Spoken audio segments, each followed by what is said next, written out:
Hey guys, good morning. Good morning. Let's wait for a few more minutes. We're gonna start.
Hi Vijay, good morning. Hey, good morning, Tom.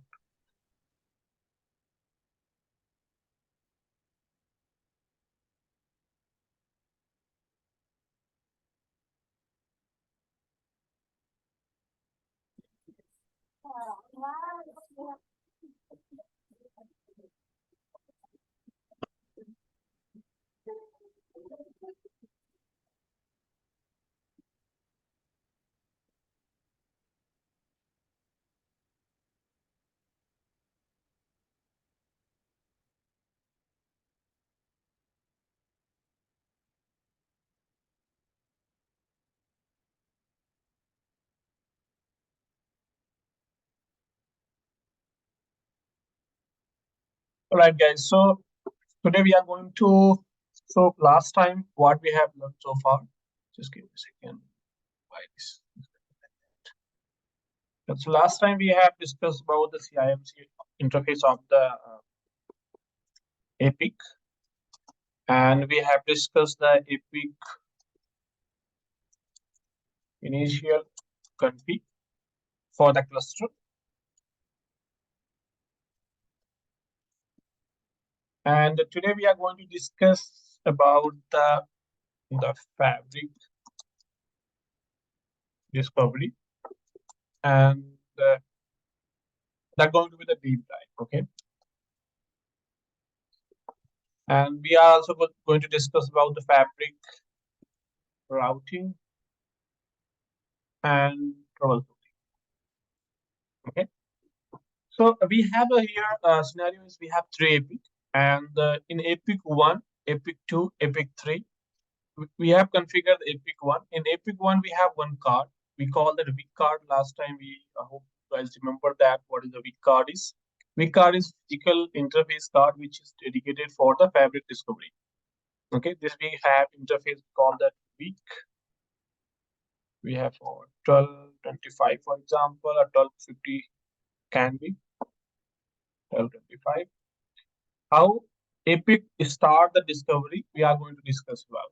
Okay, we will just put the few information on the APIC, and based on those information, how APIC start the discovery process itself, how it discover using what protocols, we are going to discuss here. So what we have done so far is we have configured the this information. Okay, these are some information which we have configured. These are some information like fabric ID node. We have 3 APIC nodes, and we are going to have the single port. We are going to give the name of the APIC. We are going to give the APIC number 1, 2, 3, 4 different APIC. This is the tab pool I have. I have 10.0.0.0/16. I have infra VLAN is 4 by default, which I'm using. I have this multicast address, and these are some out of band address which I have configured, and I have configured the one username password for APIC 1. We do not need to configure the username password for this for the rest of the APIC because they will intersync from each other database. Okay, so highlighted. So these are the highlighted items: fabric name, fabric ID, active controller, tab pool, infra pool. These are some information which need to be matched across the 3 APIC. If we have 3 APIC, 5 APIC, 4 APIC, 6 APIC, all the APIC must be having these same properties. If you do not have that kind of information matching, then it's going to be the issue for fabric discovery, a cluster configuration. Okay. So what we have done here is we have launched the in order to configure the APIC cluster, we will launch the KVM, like I have shown you that last time. Through the KVM, we can configure the APIC initialization. Through the KVM, we can start the initial configuration of the APIC, and after initial configuration, the moment you configure some configuration, how the APIC trigger the configuration. So this is the weak card I have. In the weak card, there is 2 interfaces. Okay, if you see here, in each APIC, we are going to have 2 interfaces. One is going with the one switch, another is going with the another switch. Is it possible to have just one interface? The answer is yes. 2 interface always is the best option to provide the high availability for the cluster. That's why we use the 2 interface, 10 gig interface with the APIC or with the ACI leaf switches. You cannot connect this APIC to the spine switches. That's a limitation. If you do that, the discovery won't be happening from here. Okay. So if I say here, the moment, this is how design works. This is your design. Okay. This is your design here. In APIC, this is the totally Linux-based platform which APIC use for the ACI configuration. This is I would say the bond zero interface.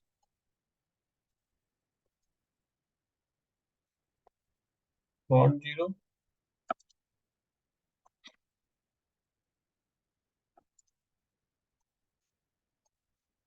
And we have one interface. This is the basic hardware architecture of the API. You won't see the bond interface physically. You will physically see that the management interface and the fabric interfaces. Okay. Then we're gonna have the one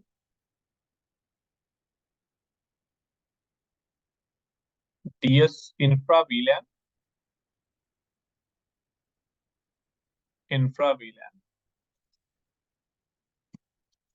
For my case, I'm going to use 4 by default. If you're not using any infra VLAN 4, it will be taking that. I think not going to be take 3939 subnet something. That's 3965 by this default one. Our default one, I would say that is a 3965. Yeah, that's default subnet. If you do not use that infra VLAN manually, and it's always best practice to use the infra VLAN manually. For my case, I'm going to infra VLAN 4. These two combination, they will be interconnected internally, one interface and infra VLAN, and this infra VLAN will act as a DHCP server. Okay, they will act as a DHCP server. This bond interface and infra VLAN, these are the two interfaces which will act as a DHCP server for the ACI discovery. If you see any kind of issue in the discovery, you will always troubleshoot these two interfaces, nothing else in ACI. Okay. With bond one interface, we call that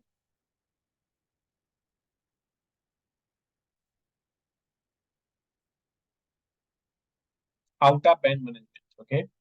So how many out of band management you can have in APIC? 2 out of band management you can have in APIC. But based on the your hardware availability, you can also just define the one out of band management interface. Even if you have one out of band or 2 out of band management interfaces, out of that, one will be the active interface. Active interface, one going to be the standby. One going to be the active interface, second interface going to be the standby. It's not like active. It will be creating the issue if you have active scenario. Okay. Now, the moment you configure that information on the APIC initial information, these are the information. APIC immediately trigger the one message. That message we call that LLDP message. That message we call that LLDP message. Excuse me, Vijay, can you just repeat the significance of bond 0 and bond 1? Yeah. So bond 1 interface is called the in-band interface. Okay. And this we call that out-of-band interface. Okay. Out-of-band interface for the management purpose of the APIC. In-band interface, which going to be associated with your weak card, and that weak card will be associated with your these switches, leaf and spine switches. Okay, so all the discovery process and IP assignment to the leaf and spine and configuration push from the APIC to leaf and spine, this will be done through the bond 0 interface. Okay, and when this bond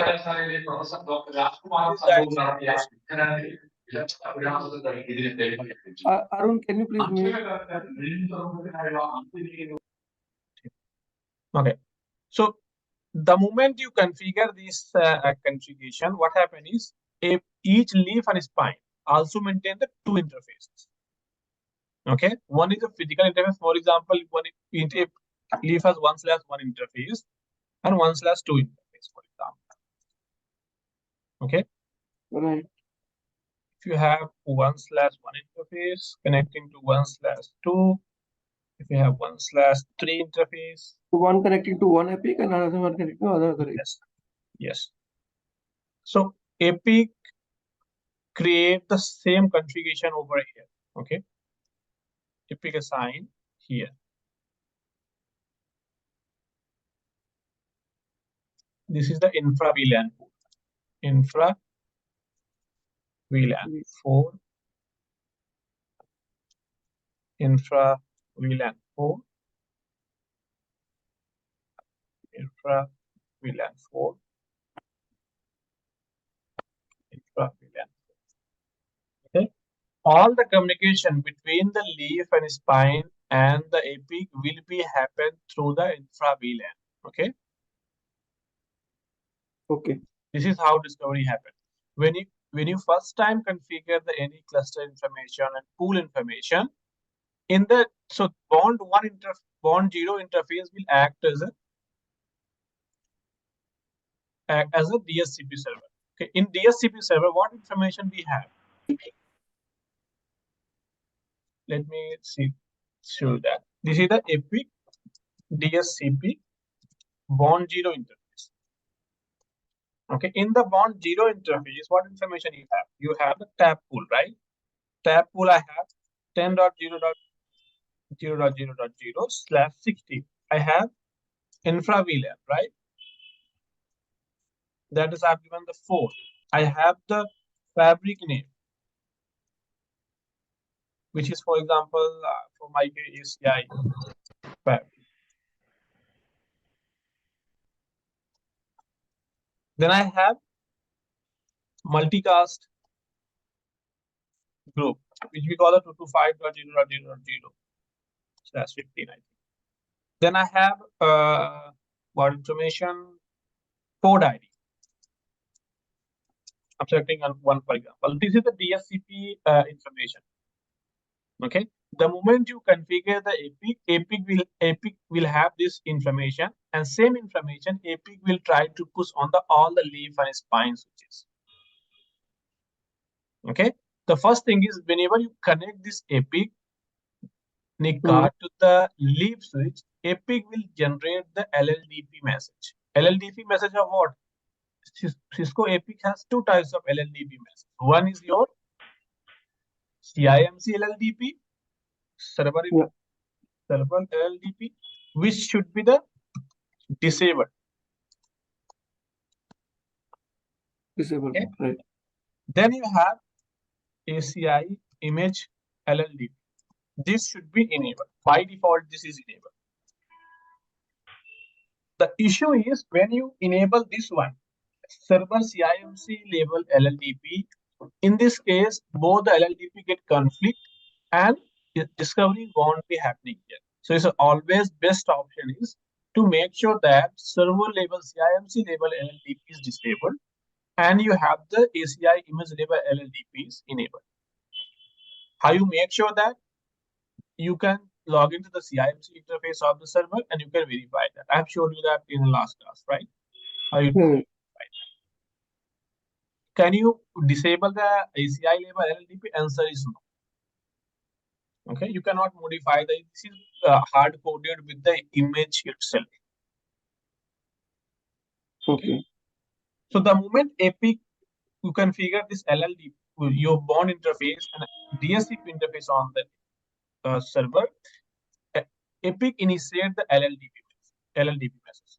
Through the LLDP message, the moment APIC discover the neighborship, the moment APIC discover the neighborship, these switches will start the DHCP request immediately. Request saying that I need to, from the, since these are the DHCP server, these are the client, DHCP client. This client will start the immediately DHCP request. From which interface? From the bond 0 interface. Then this APIC DHCP server will offer the IP address.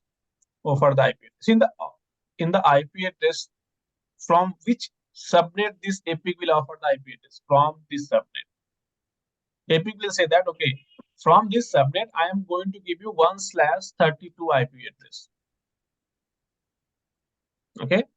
The moment this switch will say that, okay, I am getting the /32 IP address from you. Okay, I am going to acknowledge this offer. Okay. Along with the /32 value, APIC will say that I am also giving you few more information. This is the part of the DHCP discovery. Please make sure that you keep that information in your database. For example, infra VLAN, fabric ID, multicast group, port ID, these all the information. Okay. This we call that DHCP discovery process in ACI. There are multiple things happen during the DHCP. Okay. So first thing is, let me bring the APIC first. Okay. And connect this to ACI. So let me log into my APIC.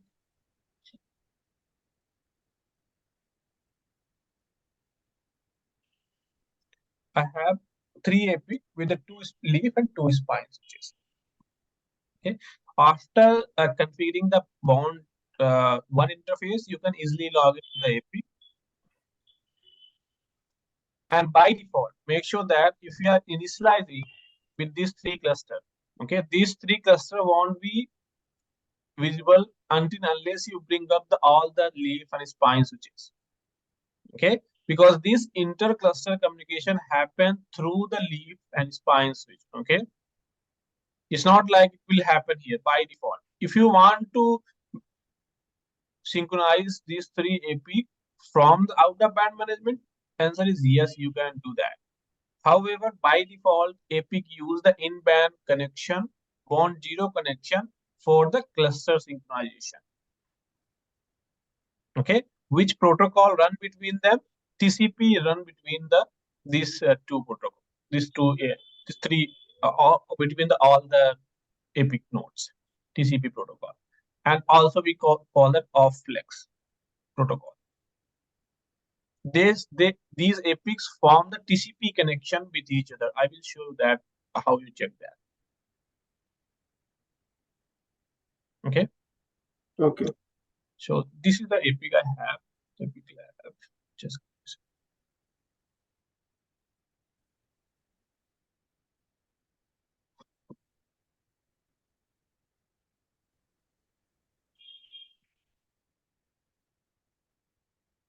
I have 5.2 version.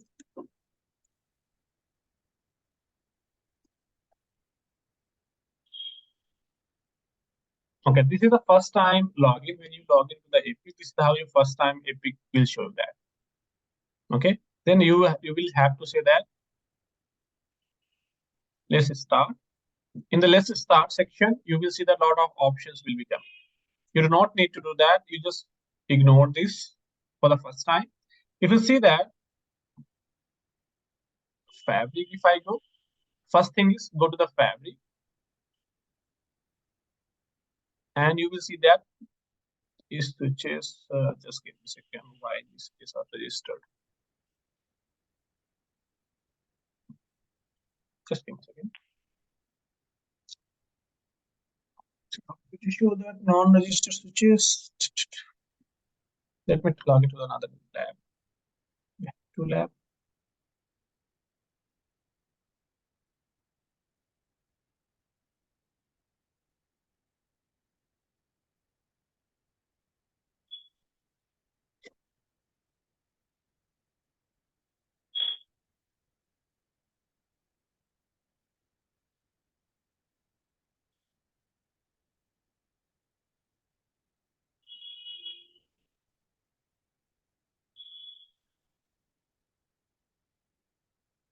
Just give me a second, guys. Let me fix my lab.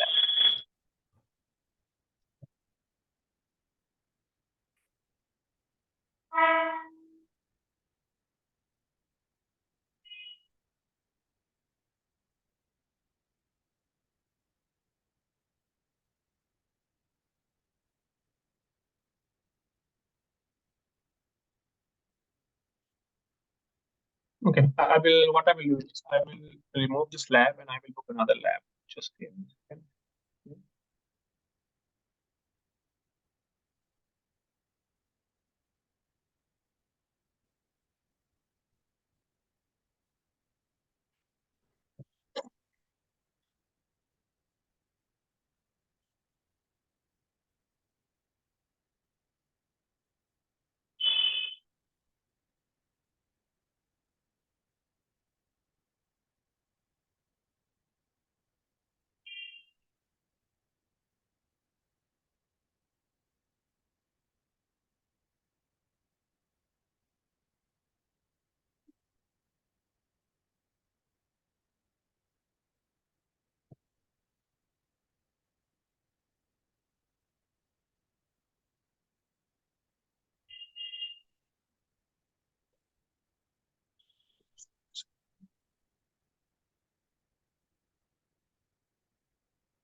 All right. Meanwhile, my lab is driving. Let me discuss few things. Then we can start the lab. Okay. The first thing is how you check that this configuration. When you APIC connect your APIC, how all the discovery works in a process. Let me show that. So this is how in a multiple stages this all the discovery works. Okay, first thing is LLDP will exchange between the leaf and spine switches. Then leaf will leaf will initiate the DHCP request. In a DHCP request, APIC will allocate the tab IP address from the tab pool. Then once the APIC offer the configuration or the DHCP configuration to the all the leaf and spine switches, what APIC will do? APIC will also push the IS-IS configuration between leaf and spine switches. Okay. Then after the IS-IS configuration, APIC will also validate the SSL certificate between the leaf and spine switches. If SSL certificate is not valid between leaf and spine switches, APIC discovery will fail. Then APIC will start the DME traffic. DME traffic means once the APIC, how the APIC leaf and spine switches work, talk to each other. We say that all the things, communicate automatically, but how leaf and spine and all the devices work between them. So this is how your engine looks like. This is your APIC. Okay, this is your APIC, and this is your leaf switches. When you connect the bond zero interface, through the bond zero interface in the APIC, these all the some services which run into that. This we call that DME engine, data management engine. Okay, in the APIC data management engine, you will have appliance director, policy manager, topology inventory, VM manager, event manager, debugger, observer, reader. So for example, if you are collecting the logs in the APIC, in which particular manager it will be? It will be always sitting on the event manager. If we are seeing that topology of your leaf and spine switches, where this will be saved in the APIC, it will be saved in the topology inventory. If we are trying to configure routing, or if you're trying to configure the EPG bridge domain, where that configuration will be saved and pushed from, it's going to be from the policy manager. If you are unable to log into APIC and you're having some issue, where you will troubleshoot Nginx engine in the APIC. If you are trying to configure the fabric, and the fabric will start the offer for the leaf and spine switches. So there is a bootstrap separate services run within the APIC, which will push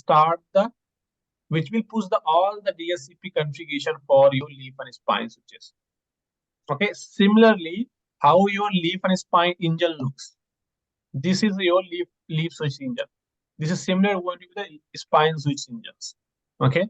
In the leaf and spine, you will have the policy manager, event manager, off-flex element, debugger, observer, NXOX process can be the ACI. Then you have the Nginx. What is the purpose of using Nginx? Suppose if you're trying to log into the APIC. From APIC, you can log into the any leaf and spine switches, whether you are giving the out-of-band management or not. Okay. That will happen Nginx to Nginx engine. What is the Nginx engine is? Nginx engine is your web service. So web services which provide the AAA services for your cluster. All the login, if you're trying to log into the automation, right? Automation tool, where you will land on which particular service? You will land on the Nginx. If you're trying to log into the APIC using the AAA server, right? TechX server, ADS server, where you will land on the APIC, Nginx server. Suppose there is an issue with the login, your password is not working. How are you gonna fix that? You will directly check the Nginx engine logs. You will not check the entire APIC configuration.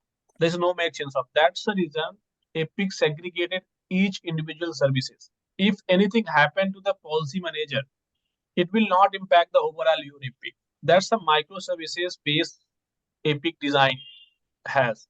Okay, all the services has been designed as microservices in APIC. It means those services are totally independent from each other. You will not see any correlation between them.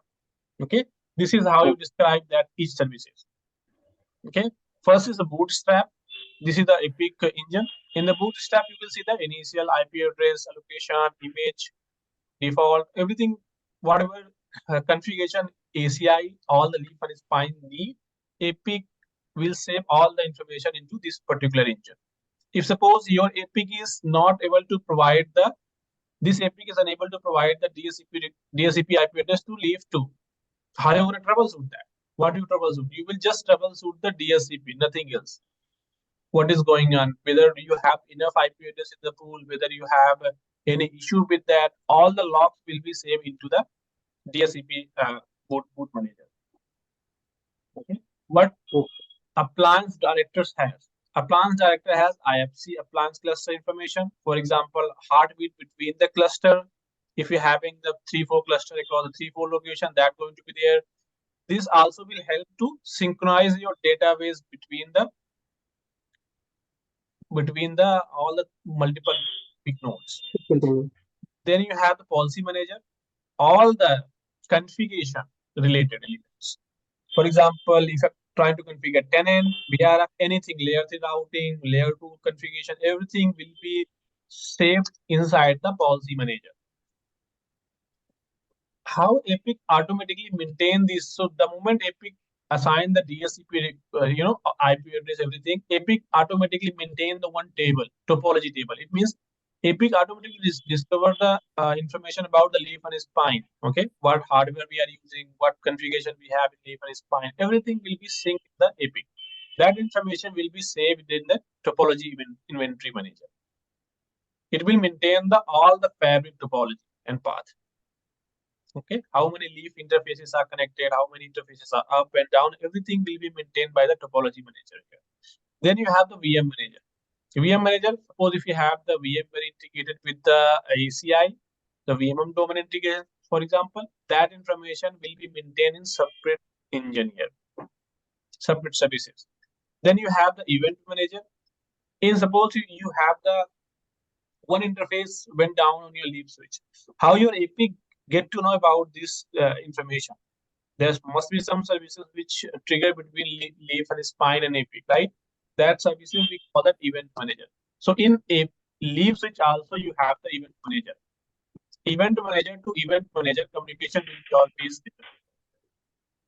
If anything happened to the leaf switch immediately trigger that information to the API in the event through the event manager.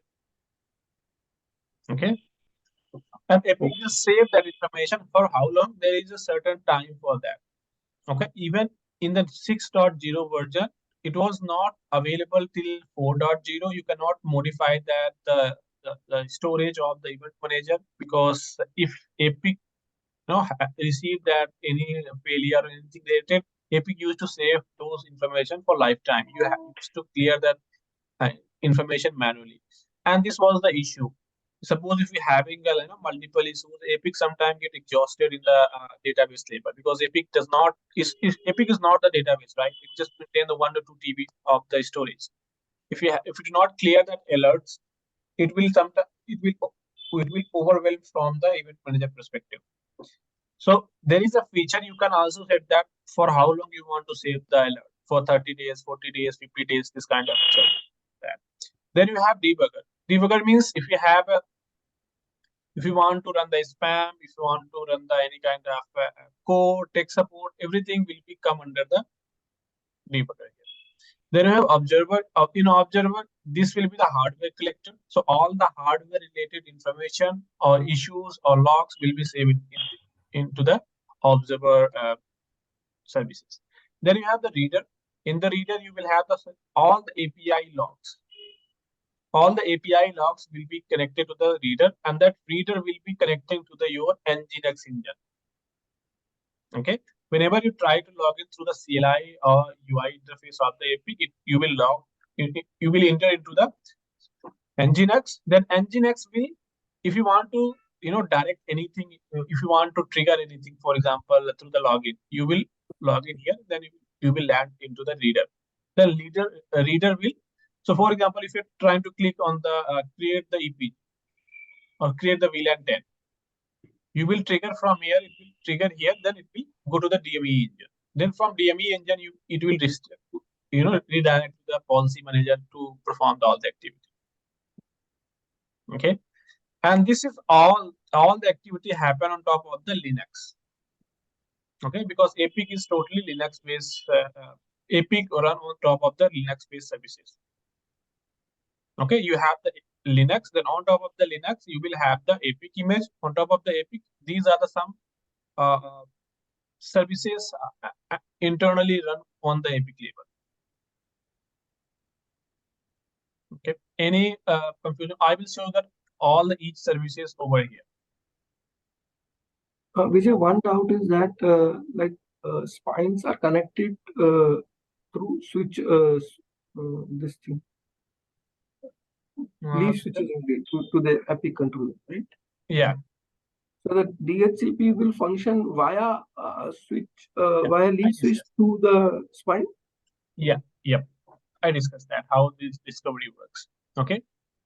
Between leaf and spine, there is one protocol we call that intra-fabric messaging protocol, IFM protocol, which runs between all the APIC and leaf and spine switches. If anything message related things happen or IFM is not working properly, in this case, you will have the issue for the discovery. Okay, now let's come to the discovery part, how discovery works. It's a middle IFM is that. Sorry. Just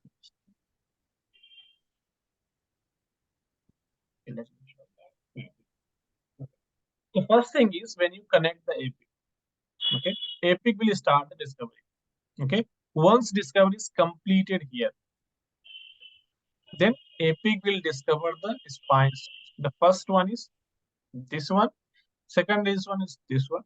Once you connect, discover the spine switch, and spine switch will get all the details. Then spine will discover the leaf switches. That's a 3. If you have another APIC connected over here, right? APIC 2, for example. Once your APIC discover all the 3 things, then APIC will discover the APIC 1 will discover the APIC 3 also. So there is a sequence for the discovery. It's not like you connect these 2 APICs or everything will discover at the same time. No.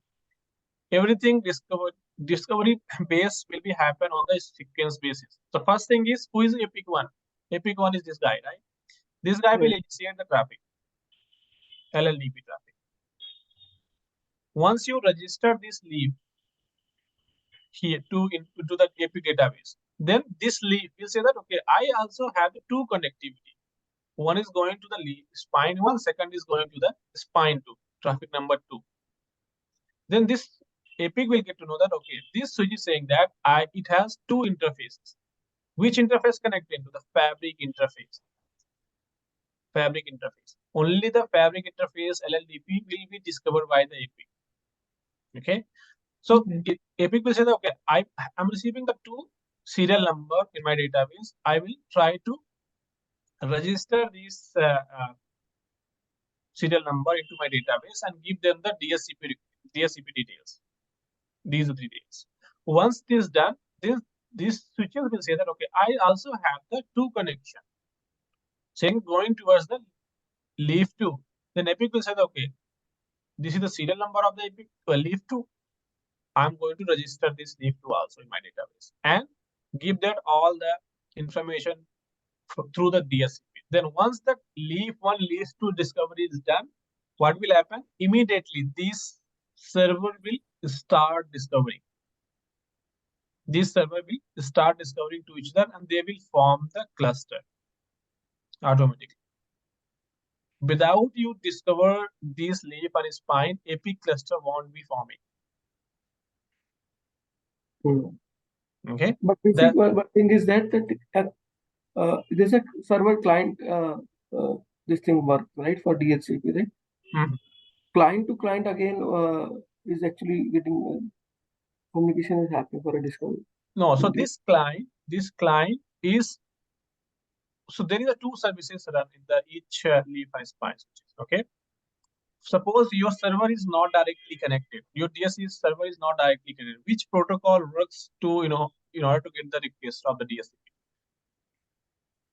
Okay. There is 2 roles of the DHCP client and DHCP relay. Okay. DHCP client, DHCP relay. DHCP client, DHCP relay option 82. Okay. You can see that. if anything, if your DHCP server is indirectly connected, who helped the DHCP, who helped client to get the DHCP server? This DHCP did. Okay. If suppose you have directly DHCP client between here, right? But this switch spine switch, they do not have directly connected with the APIC 1, 2, or 3, right? How they get to know about each other? What you do here is, just keep it. That's why.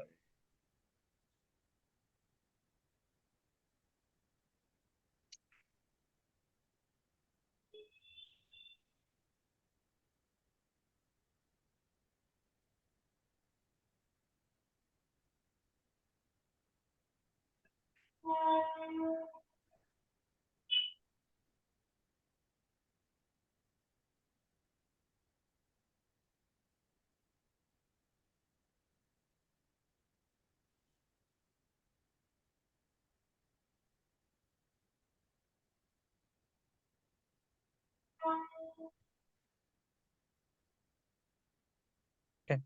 So what happened here is when your DHCP client directly connected registered in, then if the client received any request DHCP request through the any leaf switches, that leaf will activate the DHCP relay, saying that okay, I am getting the DHCP request from a different non-directly connected. I know since I know the DHCP server, this DHCP relay will send to this server. Same thing happened once this become the client to the DHCP server. The client will say that if anything, I'm receiving the DHCP request to here. It means I'm immediately activate my DHCP relay and send to the DHCP server. Okay. This is how DHCP, inter-directly connected discovery works. Okay, thank you. Okay. Now, if I go to the more detail into the LLDP message, you will see that these are the processes. Okay. When you see that this DHCP sending over here, when you send the DHCP request over here, you will see that this DHCP discovery, DHCP response. This is the request message when it's sent. In the DHCP request message, leaves saying that I need system ID, I need this is the switch type, this is the role of myself, this is the port details. Then in the DHCP response, it says that okay, this is the client IP address. I'm going to give you that. This is the TFTP IP, this is the gateway, and this is the relay information. The moment switch says that okay, I got the response from you. This is the information. I'm going to update it into my database and start the initialization for the fabric. Now, if I log into the API, you can see the DHCP logs. Okay, and how the discovery is working. So let me log into that. I have this lab, and another lab I'm going to slide. Okay, I have this one API.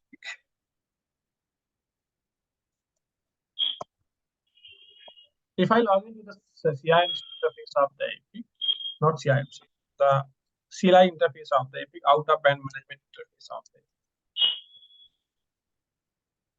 API.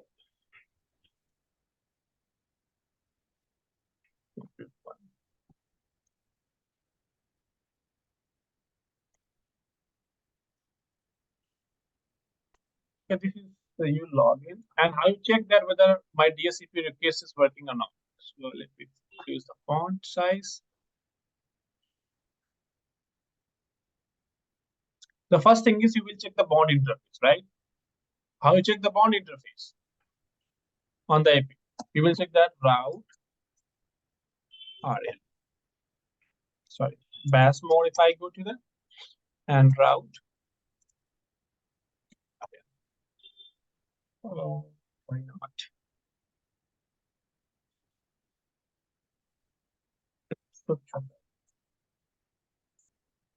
Okay, if you see the route minus n, you will see that there are a couple of bond interfaces are associated to it, right?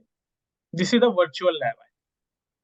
In the physical lab, you will see that two only bond interfaces and two bond one interfaces. You will see that bond 0.4, bond 0.5. What exactly is this? Bond 0.4 means your infra in-band interface. Bond 0.5 means your out-of-band interface. Why is that so? It should be bond 1, right? What happens is, between the bond 0, bond 1 interface, interconnection will be available. Okay? If any user, if suppose I logged in through the out-of-band interface and I'm trying to connect to the any leaf and spine switches, how are you going to troubleshoot that? How are you going to log into that? Bond 1 should know about the bond 2, right? Bond 0. If bond 1 doesn't have the information about the bond 0, bond 1 won't be able to log into the bond access 0 services, right? That's the reason in the APIC it's saying that bond 0.4. What is the 0.4? Saying that infra VLAN. I know the infra VLAN detail. Okay. If that services is not activated or working, in this case, you will not be able to perform the login through the bond 1 interface. Okay. Did I given, have I configured anything related to the gateway something? No. While during the configuration of the initial, you set up the tab pool. From the tab pool, last time I discussed here, from the tab pool, first 3 IP address will be reserved for the bond 0 interface. The moment it is assigned that, okay, tab pool this one. So APIC 1 and 2 and 3 will be take that 3 IP address, temp.0.0.1. Then we'll take that .2, .3. These 3 IP address must be reserved and will be reserved for all the 3 APICs. APIC itself assign the IP address to this infra VLAN. And through the infra VLAN to infra VLAN, they start the communication. Okay. If I show that my physical lab, what information I have. This is my physical lab. Okay. In the physical lab, same information I will show.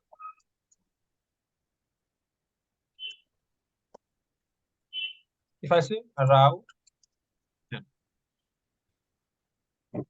best route. See that here.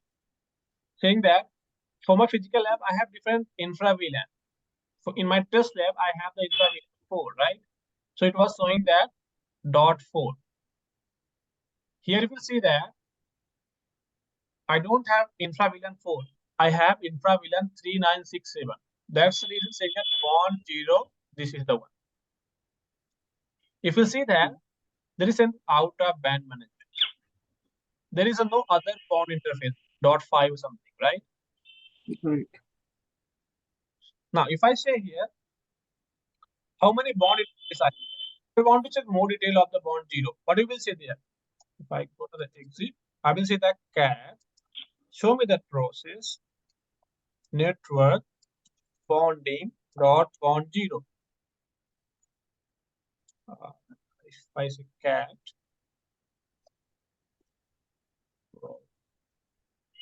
net, bonding, .bond 0. Show me the bond 0 interface detail. Okay, what's saying that? In the bond 1 0 interface, there is a 2 interface. 2/1, 2/2. If you see that physical interface, how many interface I have? 2 interface, right? 2 interface. In the bond 0, saying that one interface is your this one, 2 1, 2 2. Okay, this is the speed of the interface. Okay, and which one is active? This one is saying that active slave is this one is your standby. This one is your active. Saying that this one is my standby interface, and this one is active. If in case these services get failed, this interface get failed, APIC won't have any issue. It will immediately activate the secondary interface. Same thing happened for the out-of-band management also. If you have two out-of-band management interface, in this case, you will see that two details. If I say bond one interface, I want to see. In the bond one interface, if you see what is showing here, it's saying that I have two interface of the bond one. Here, one is a 1/1, one is a 1/2. Which one is a standby? 1/1 is my standby. This one is my active. In most of the 90% of the cases, you won't see the two out-of-band management interfaces. Okay, you will just see the single interfaces. Single interface means if you lose that one connectivity, you will not have any backup interface. Okay. Now, if you see that, if I want to see the DHCP, how DHCP requests are generated, what logs I want to see that, I want to see that the detail. Now, if you want to see that which leaf is connected to me from the interface, I want to troubleshoot. You just type ACI DAY. ACI DAY gives you Linux command. To run LLDP tool for in-band and out-band. You can check that for 2/1. I want to see. Saying that what I run command, I want to see that configuration of LLDP for this interface. Saying that this interface is the detail. This is interface connected to this leaf switch. The leaf switch name is this. This is the one leaf switch, leaf 2, and this is the node ID of the leaf. And this is the leaf interface. Okay? And this is the model number of the leaf. This is the serial number of the leaf. This is the running version of the leaf. This is the infra VLAN of the leaf. This is the port detail of the leaf. This is the appliance vector details. Now, if I want to see the 2/2, which switch we have? For 2/2, I have the switch 1, leaf 1. And this is all the three APIC nodes, APIC 1, 2, 3. You can see here in band address. This is the management, this is all the things. You got my point how you run the LLDP? If I say 1.1, there is no LLDP for the out of band. You see? Is that clear, guys? How you check that if there is any LLDP issue, you check that. Okay. Now, if you want to check the DHCP request, how you gonna check that? There is another mode like if config is also working. If you know that if config, okay, route command. These are some commands to verify that your information. Okay. Now, once your LLDP is working fine, okay, once your LLDP is working fine, what you're gonna do here is you will check the DHCP, how DHCP is running. So where you will check the DHCP? In the DME engine, which DME engine we have DHCP service running? That's a Bootstrap, right? Bootstrap, yeah. Bootstrap DHCP. So same, we will be checking the Bootstrap engine in order to check the DHCP logs. If you want to check that. Okay, well, I will say that in the war folder, DME engine log file, DHCP.bin, I want to check. Okay, so I will show the physical lab. If I paste here, I don't have permission. That's okay. I have the virtual lab. If I type here, pass. Why not?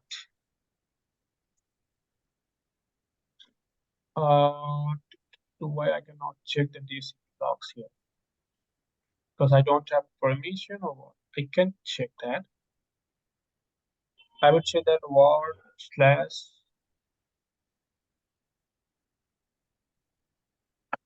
if I add a cat. Okay, fine. Let me preview. So I have this one. I will say type more. Just delete. You see that a lot of DHCP requests are fitting over here, right? If I copy this DHCP request and paste it somewhere to go through one by one, a lot of DHCP error and messages are fitting over here.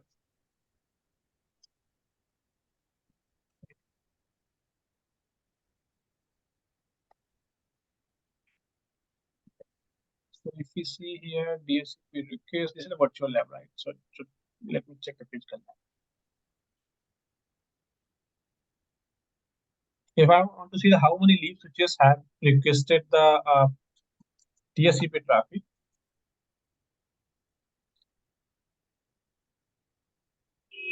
now if you see here, what is saying that? Saying that here, I got the DHCP discovery, okay? Then I got from which switch? This is the MAC address of the switch, okay? And this is the DHCP event I've generated, and there should be the DHCP requesting. This is the DHCP request. There must be DHCP offer for the switches. So let me filter it more. Lot of event logs will be here. Okay, so let me type here more to filter it better here.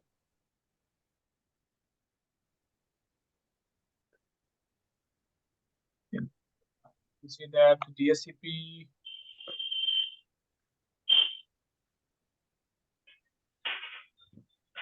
you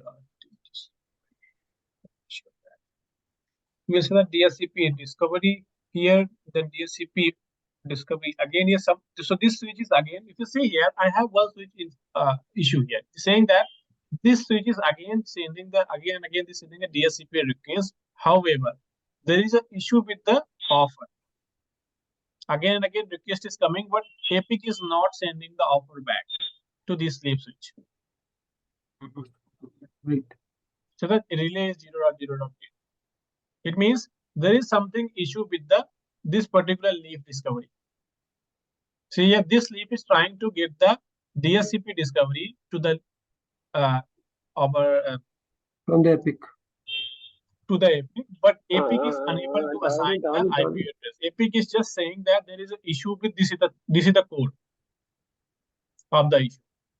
Now you have to check that what the code meaning of this one. Okay. Now if I just type here more and filter it, I will say that DHCP request. I will say that grab yes. Okay. You can see that this is the same thing. So I just wanted to show that DHCP request messaging, which is not showing here. Just see DHCP request. So I will type egrab DHCP.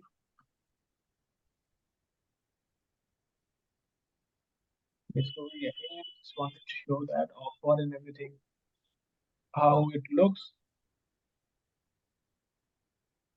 DHCP request again. Yep. Request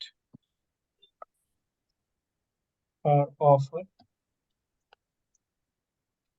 Okay. So if you see that a lot of requests has been initiated. Multi-board bring up. I have multi-board discovery. That's the reason. Just give me a second. Let me shift to the virtual lab then.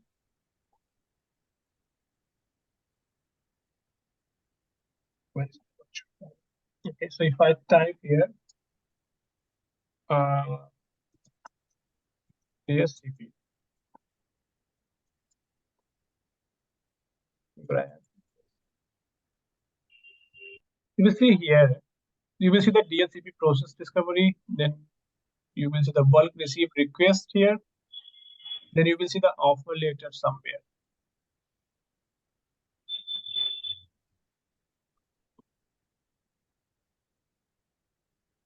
Bulk case, you can see the DHCP connection. A lot of connections has been initiated. The DHCP error also is coming. Response is also coming. In the DHCP response, you will have the few information. And a DHCP offer, if I see here, this is the same request with the information.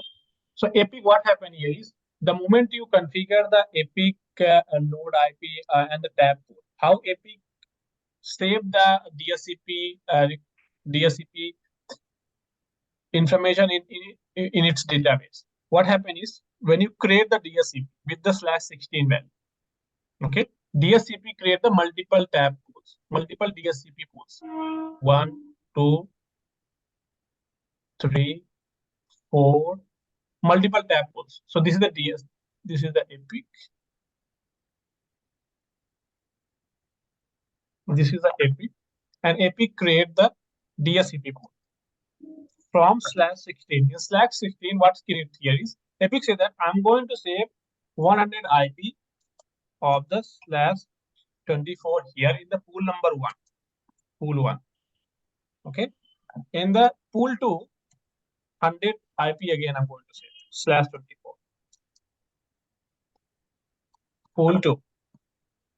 Okay, yes, so again I'm going to save 50 IP address in a pool 3. I'm going to again save 200 IP address in a pool 4. APIC does not maintain just one DHCP. APIC create the multiple DHCP pools from this range. Suppose, for example, if one request is coming from the leaf 1, it will assign from the pool 1. If you have another request coming from another switch, it can assign from the pool 2. After fully utilizing of the pool 1, APIC moves to the pool 2, pool 3, pool 4. This way, APIC segregate and save the IP address and maintain the database. How you check that this DHCP is done? Will this be separate subnets, different subnets? It's the same subnet. So the moment you will see that, for example, you have /16, right? Mm-hmm. Each leaf and spine switches, they do not receive the /16, they receive the /32. Right. Okay, so each leaf and spine will receive the /32 IP address. Mm-hmm. Okay, so if I go to the APIC and type one command, I will see the DHCP provider. Okay, show me the DHCP provider. How many DHCP provider you have in your database? If I go to here, I will say that MOQ ID DHCP provider. What is saying that? How many pools it has? 3 pools. Showing that in my DHCP pool, I have pool number 1, which has this IP range. This is the IP. Pool number 2. This is the pool number 3. This is not the pool. Just give me a second. And also, what I will do here, I just wanted to check the pool IP, right? So this is the DHCP request. This means how many servers we have. Okay, provider means servers. Server number 1, APIC 1, 2, APIC 3, right? Now, if you want to say that how many DHCP pool I have, I want to say the DHCP pool. In the pool, if you see the lot of pools are hitting over here, right? Where is that? Okay. Pool number 1, 3, 2, 6, lot of pools are here, right? Now, if you see that pool, what is the range of this pool? Saying that this pool start with this one and end with this one. Okay, from this pool. Say that start with this one, end with this one, start with this one, end with this one. Okay. Okay, so a lot of pools have been assigned over here. Now from this pool, if you see that 32, 168, 16, 64, look here IP addresses. Okay, so if any of the new switches in your environment requesting the 2 IP address, for example, 2 IP address, one is saying that I want one infra VLAN pool, infra VLAN 4, I want 1 IP address, and I want address, one more address for my routing. What is it? DHCP will say that, okay, I'm going to assign infra pool from this range, And I'm going to assign you second IP request from different pool to make sure that you do not overlap into that. The reason for multiple pool here is these leaf and spine switches request the multiple types of the IP address. Okay, they request one for the discovery, second for the something else, for the routing purpose, for the internal traffic communication. This all which I will be discussing. How many types of DS IP each leaf and spine get that? If you see the ACI, FNB read, what is the current IP address of this pool? If you see here, I have multiple IP address for the leaf and spine. Okay, if you see the some IP address getting from 136, some IP address are from 88, from some IP address from the 16, right? Range. Some IP address from the different range. Okay. And these all are the /32. So basically, it is not fixed like that. If I have 3 or 4 leaf switches with one more 2 spines, the IP allocation will come in order 1, 2, 3. No, 1, 2, 3 will be only for the AP. And And APIC. so and APIC will assign random from any of this pool. APIC is doing the hashing from the multiple pools. APIC is sometimes what is saying that assigning from /16, some assigning from the /64, some assigning from the /.128, some assigning from .32. Okay. This is but how they are from the same subnet, so they don't require any inter-VLAN routing or something. Yeah. So from this subnet, from this CIDR, APIC is doing the VLSM. Okay. From it means /16, APIC is creating the thousands of different subnets. Nets. Okay. Now, if you see that, how many clients you have in your environment? You got the DHCP server and DHCP pools also, right? Now, if you want to see the DHCP client, how many DHCP client you have? Are you going to check here? Type here, client. Bunch of clients will be here. You will see that. Look here, saying that this is the client. I got request and I have assigned it the DHCP request, and this is the detail of the client. This is the IP of the client which I have assigned. Okay, this is the node ID. This is the delay. All these things will be there. So if you want to troubleshoot anything, so from where you troubleshoot, this is the option where you start the troubleshooting. Okay, now let's start the discovery. I have shown you that DHCP request, right?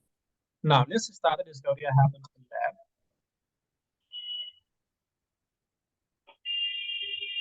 So if I log in, I hope you got that how DHCP works here. Okay, that's important point. When you try to troubleshoot anything, make sure that you know that where exactly you are trying to troubleshoot. If you miss anything, that going to the I have APIC now. Vijay, just one question. We said that as soon as the leaf is connected to a APIC, it will get discovered via DHCP and through LLDP, right? Yes. If it's not an authentic device, and if I want to stop it, or I don't want it to be discovered, so okay. So there is two things. If your leaf is not the ACI, okay, discovery won't happen. Only if your leaf is even directly connected and running the NXOS mode, APIC won't discover that your device. APIC has ACI image. This also has ACI image. So ACI image to ACI image only so APIC recognize that. Okay. If any non-ACI image connected to the APIC, APIC itself won't be starting the LLDP. It will start the LLDP CIMC label, not the ACI label. Yeah, you told me. Right. So APIC is only specific to the devices which are running the ACI, nothing else. But in case it is a ACI device only which is connected, but okay, so APIC start the discovery, but until and unless you register that device into the APIC. APIC won't be pushing any configuration. Okay, let me show that. What is the meaning of that? That all SSL certificate, all this will come at a later stage, right? Later stage, yep. The first thing is APIC will try to assign the IP address. If you see here, this is the, I have just one APIC, APIC 1. Okay, and what all the information I have? If you go to the system, controller, in the controller, if I go to the controller, what information I have, which bond interface is connected. If you see here, this device will say that the interface. What is saying that I have, this is the bond interface. Bond 0 has one interface, just not the two. 1/3, right? Bond 1, there is nothing is connected for now. This bond 1 is .4, it means VLAN 4 we are using for infra VLAN. Now this interface is connecting to the one leaf. But if you see the topology of this APIC, nothing you will see here. If I go to the topology section, see that in the topology, you won't see anything, right? Just simple APIC. However, if I go to the fabric inventory and fabric membership, you will see the pending node here. This APIC says that I am getting the one directly connected information, but I have not assigned any configuration to it. Okay, the moment I say that, okay, say that what if you see here a lot of information. Supported model, yes, SSL certificate is not been assigned. Okay, node ID is not been assigned. So the moment I try to say that, I say that, okay, let me add this let me allow this leaf into my database. What I will say, right click and commission. I will see that node ID 101 and give that name for like leaf 1. Okay, you can give the rack details and all, but doesn't matter. Role is always make sure that leaf has different set of role and spine has different set of register. The moment I register that, you will see a lot of status will be changing here. Okay. Now wait for a second. We'll initiate the discovery. This registration has to be done manually only always? Manually, you can do through the automation also. If you know the serial number of the switches, you can do that through the automation. Okay. If there is any discovery issue, send a node discovery issue, saying that tap 1 in port 1, fabric 1, make a register so you this and node, right? That's a different one. It's saying that discovery. Look here, status of got changed, right? Okay. The moment is moved to discovery, the few status into that. If you see here, IP address has been assigned. Right? Right. There are multiple mode of discovery. Okay. How many modes? First thing is unknown, right? Then it will do the discovery phase. It will go for the discovery phase. Then after discovery means node will get the IP address. Okay. Then it will go to the inactive. Inactive mode means after APIC assign the IP address to the all the leaf on a spine, APIC those leaf switches will reboot automatically. Okay. Once the reboot complete and it get all the details, it will become the active after a few minutes. Reload why? Because APIC assigned the IS-IS protocol, VXLAN, lot of configuration into the leaf switches and spine switches. So once APIC assign all the details, APIC instruct this device to reload to reflect this my configuration in your database. If you see that after inactive, this becomes the active now, right? Right. And if your discovery is not happening, for example, this is stuck in some different stages, stuck in a discovery state or unsupported state. Unsupported means you have directly connected your APIC with the NXOX mode or different model which does not support the ACI. Okay. If it is unknown, it means node ID, nothing is configured currently. It means this APIC is discovered this IP address, but APIC has not configured anything to this device. That means unknown state. Discovering means APIC is trying to assign the IP address to this device. The moment you try to commission into this APIC. Okay. Now, if I go to the second page, one APIC is a computer saying that this is the model number of my leaf switch. Okay. This is active now. Now, second thing is what if I go to the APIC and try to check the DHCP, okay, how DHCP works here. How this APIC has assigned the IP address to these leaf switches.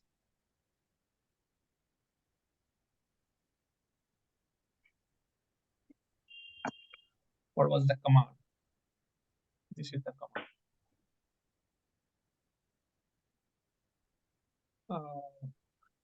If it works. Just activate this.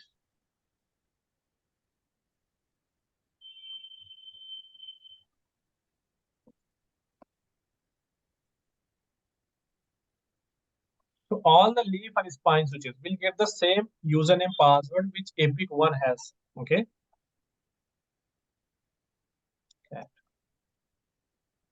Oh, come on.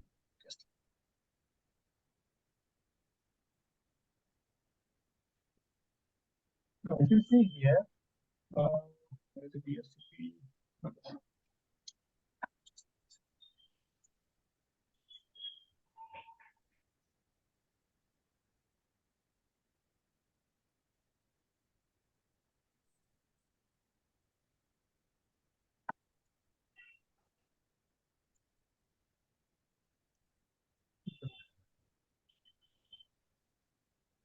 Now, if you see here, again DHCP request came right from this switch, and which IP address always leaf and spine use by default is a PIPA IP address. This is the default IP address which leaf and spine use to for the discovery process.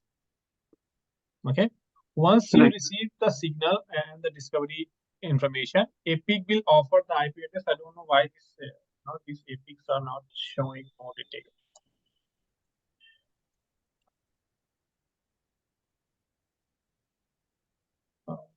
I go here. It should be showing that offer request three-way handshake everything. Might be some issue related to the. Because this is saying that this is the IFM SSL verification. If you see here, all the messages, whatever we have talked so far, interfabric messaging, then SSL verification, then waiting for connection. Look here.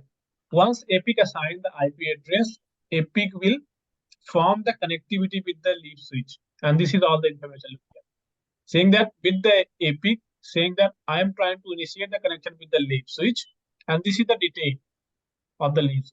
From where? From APIC using this port ID. What is the port ID detail? I will cover that. What is the meaning of this port detail? Now, if I go to the here, a lot of services. So there are a couple of services which run in the APIC, right? Like few APICs run that here. These services. If I go to here, these services: policy manager, appliance, DHCP, and topology. Each services form the neighborship with each other, right? Policy manager form the neighborship with topology and the application appliances, and they talk using the TCP protocol. Okay, which is trying to happen here. DHCP relay, which is fine. If you see that fabric vector, this is the version of the switch, and if I go to the more detail, same thing. Translation, which is fine. Now, if I go to the more detail,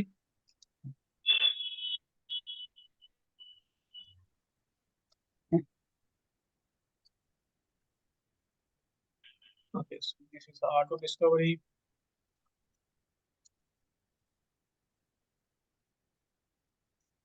This is the virtual labs were really messy. A lot of unnecessary, triggers are coming over here. But yeah, from this command only you can get that, all the DHCP related in a physical lab. Okay. And if there is any issue with the DHCP allocation, you will get the warning or issue from here.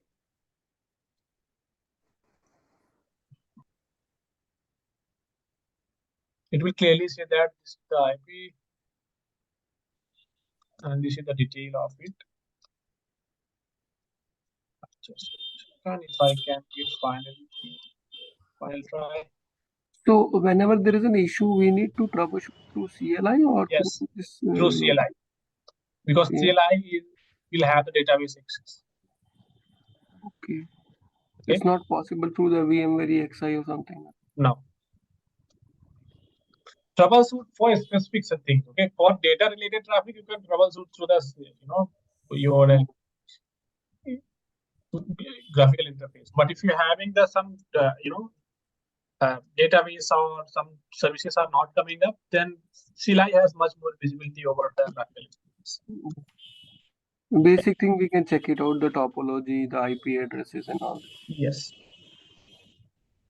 But best option is like we are also used to all the CLI of the legacy infrastructure, right?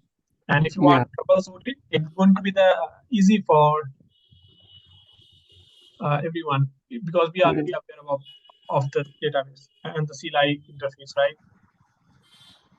Right. But yeah, you can check from this one. This is a virtual lab, so it's not releasing that. Once you discover the leaf one, then spine should be coming into the database, right? Right.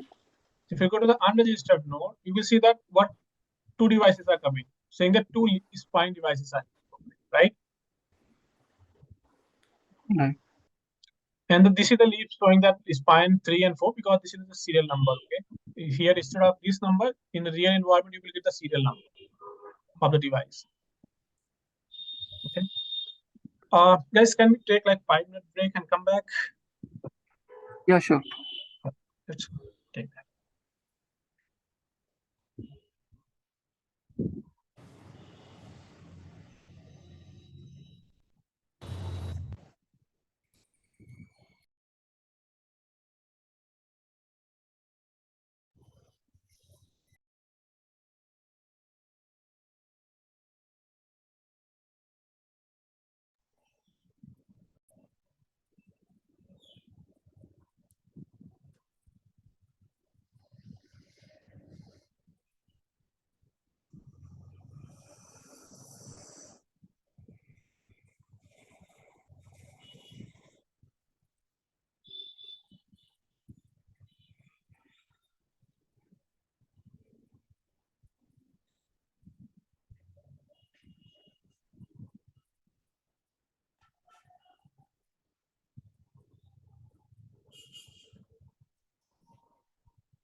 Guys, I'm back.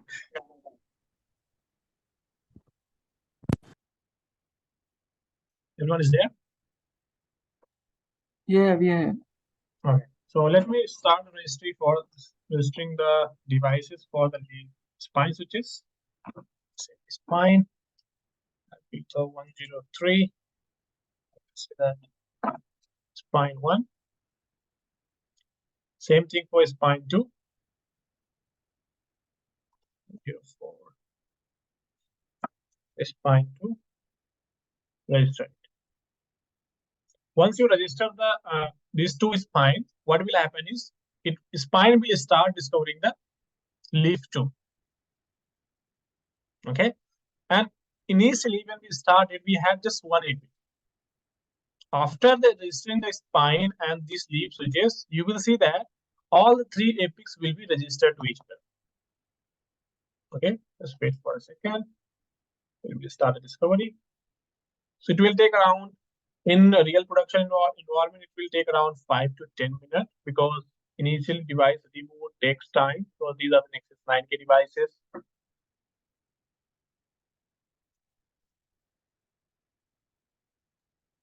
Generally, what is the reason of the case which we recently just now saw that the discovery request was coming, but it was not getting IP address?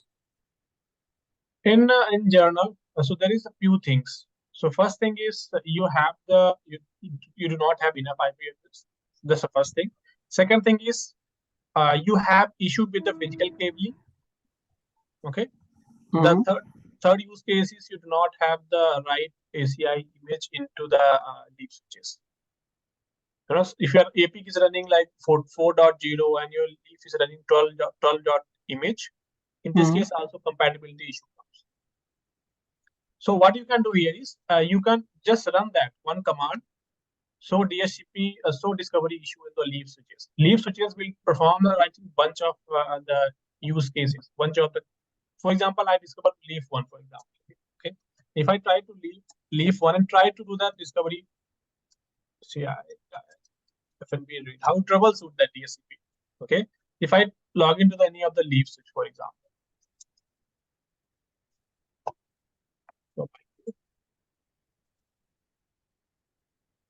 If I type so discovery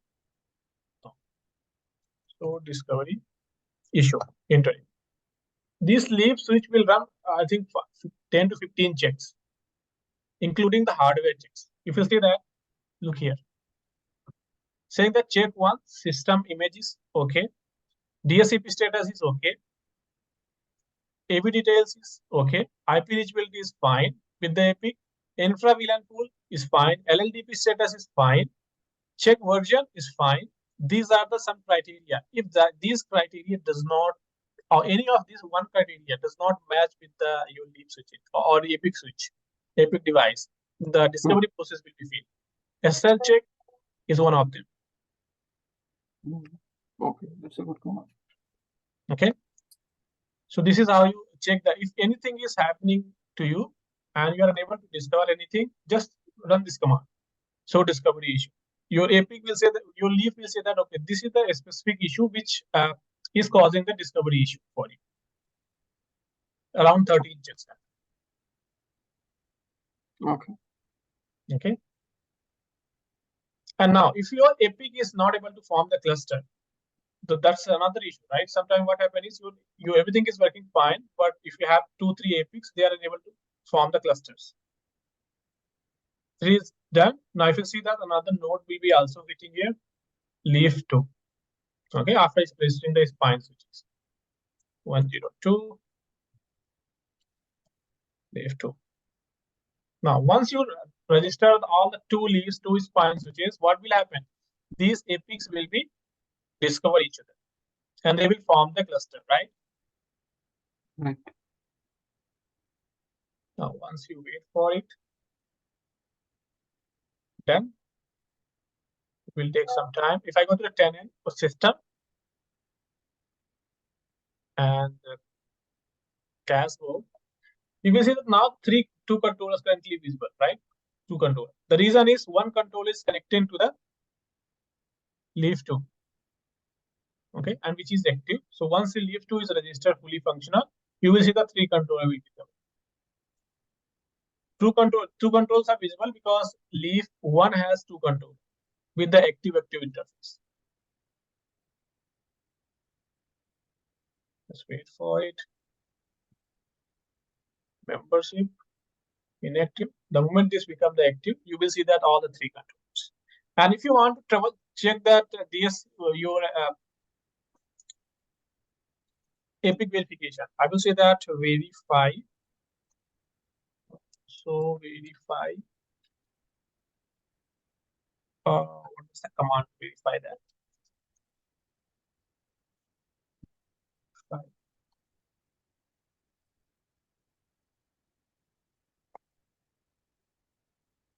I will show you command how you verify that.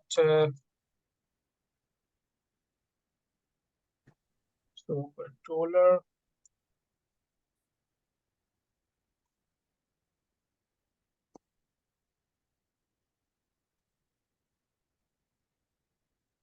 Now there is one command which I will show that health related command, which you can run that and you can verify the database. If database synchronization is not happening between the APICs, then in this case you will see that issue with the APICs. Now if we have all through to leave to spine switches, you will see that all the 3 must be APIC registered here. Look here, right? And if you go to the here system is your your management dashboard. If I go to the APIC 1 cluster sheet, this is the cluster. These are the details of the cluster. This is the serial number. SSL is everything is fine. Database is also healthy. You will see that this will be fully fit here. If I go to the process, so there is a few things.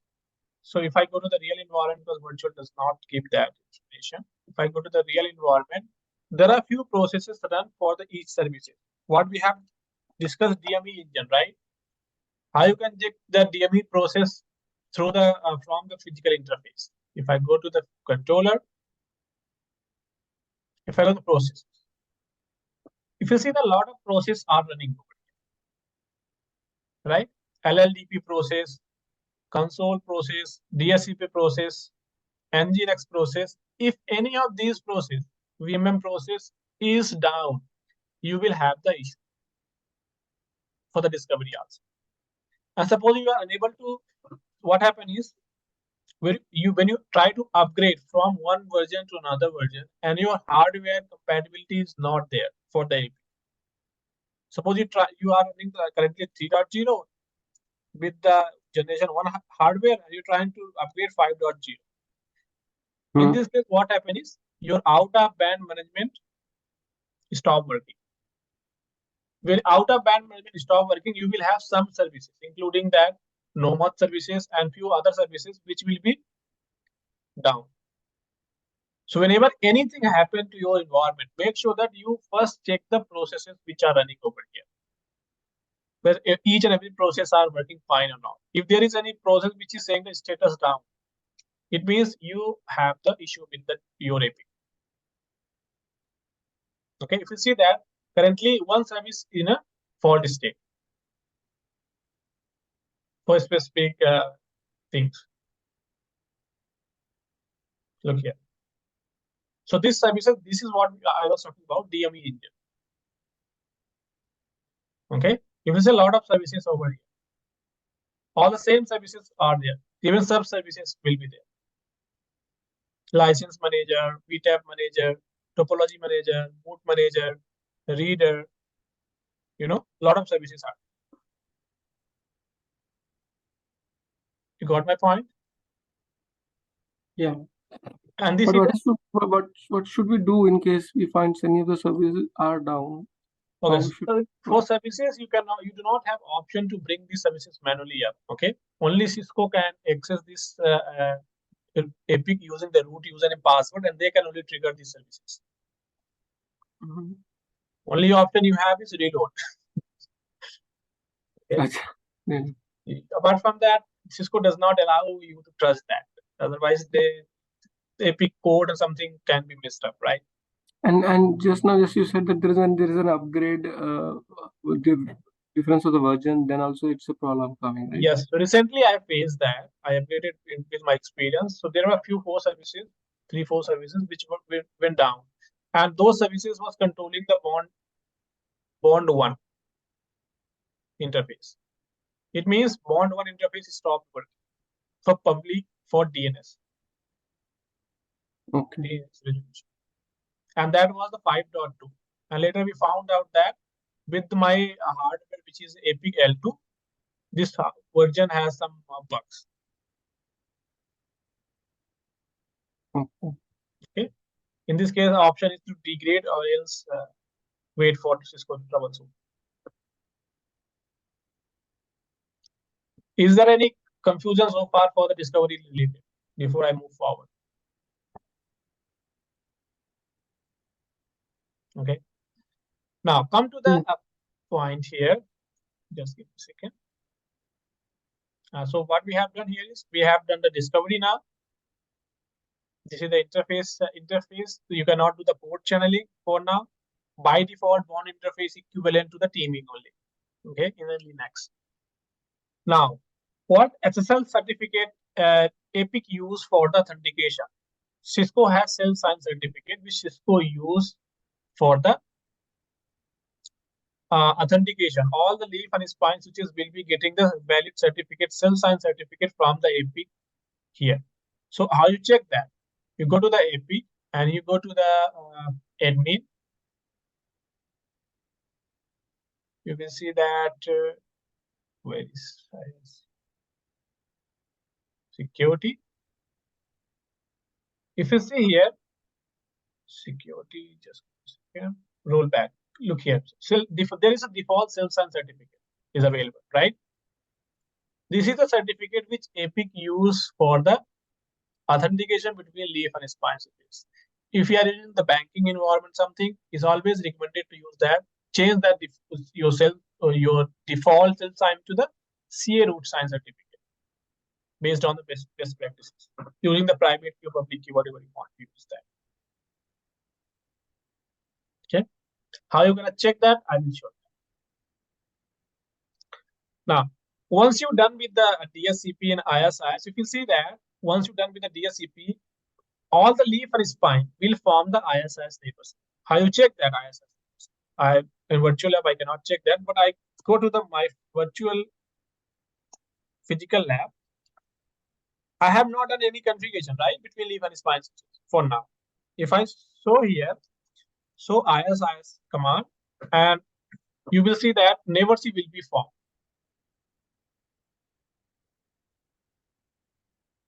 Look here, what is saying that? I have two IS-IS neighbors, one with the spine 1, second is with the spine 2. I have just discovered these devices. I have not done any configuration. Right? All the configuration and IS-IS configuration, underlay configuration is already established now between leaf and spine switches. IS-IS is already done. But is it a L2 neighborship or a L3 neighborship? L3 neighborship. IS-IS is a layer 3 protocol, right? Just like OSPF.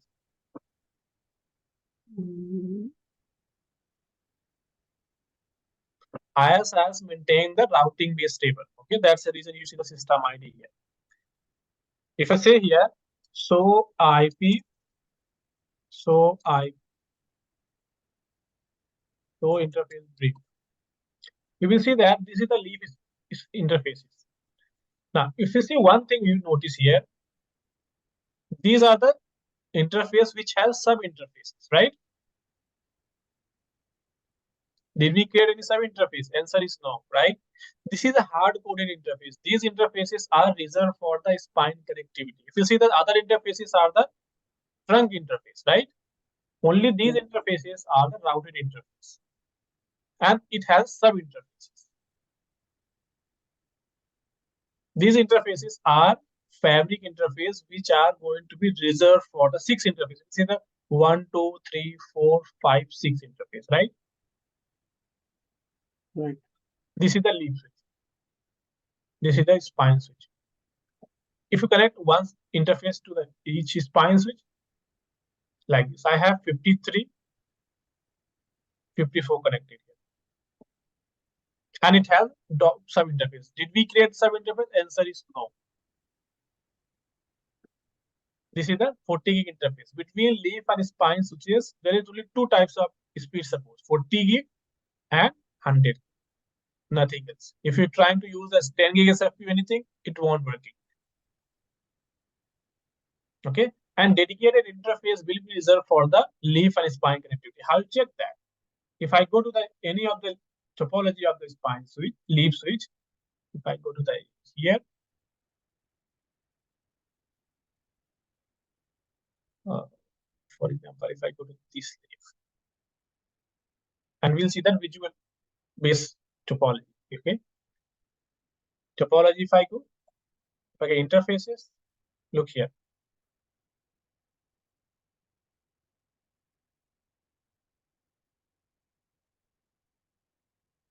You will see here, these are the interfaces which you see there, right?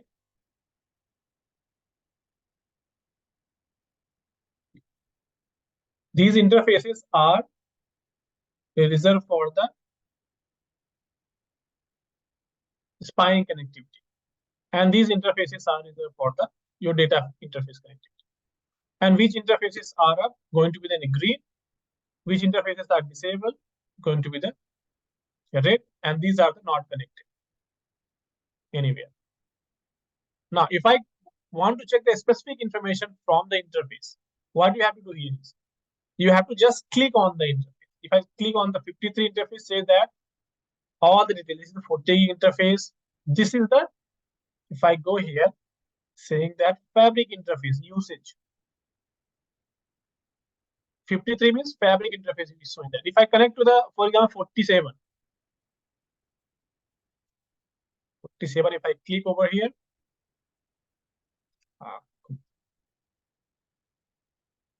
what is saying that usage? Usage is saying that EPG. It means data interface. Can you convert? Suppose you have a requirement saying that you already have 640 gig port and you have some servers which want to use a 40 gig interface, right? And you don't have all the 40 gig interface. You have only these 40 gig interface available, 40 to 100 gig.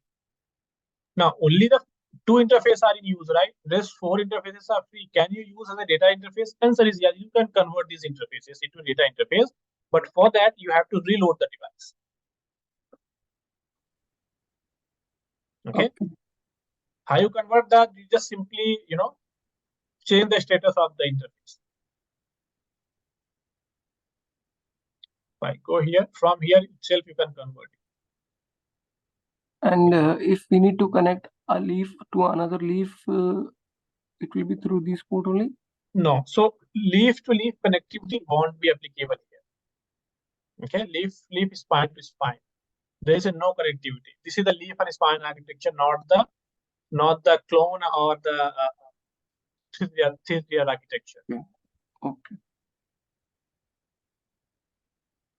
If you see the IS-IS is done, but what about there are few more protocols, DHCP and MP-BGP, right?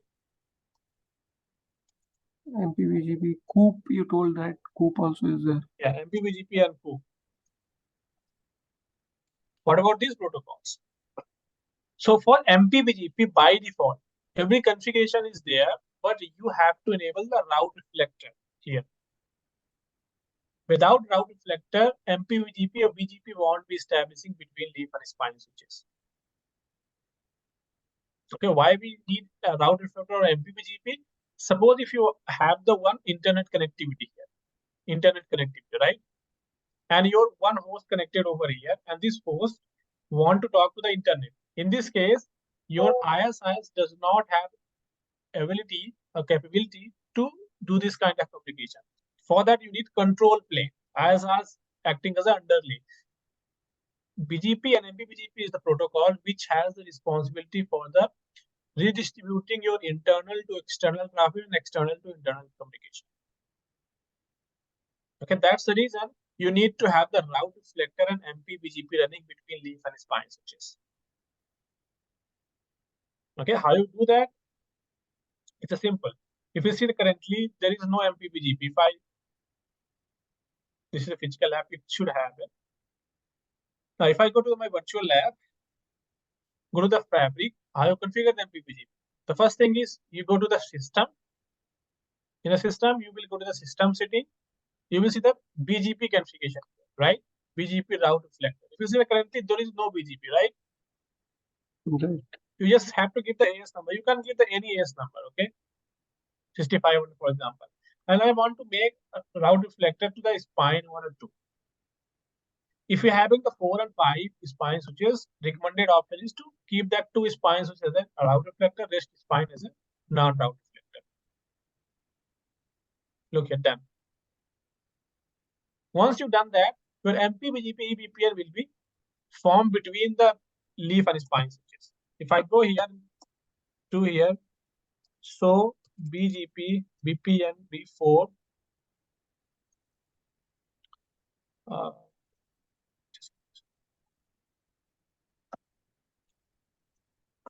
the command, check that. So L2BGP or BGPs? So BGP VPN before unicast summary. Yes, something should be. So MP-BGP. So BGP VPN overlay something, right? If I'm not wrong. So BGP VPN L2 VPN L2 VPN L2 VPN AVPN.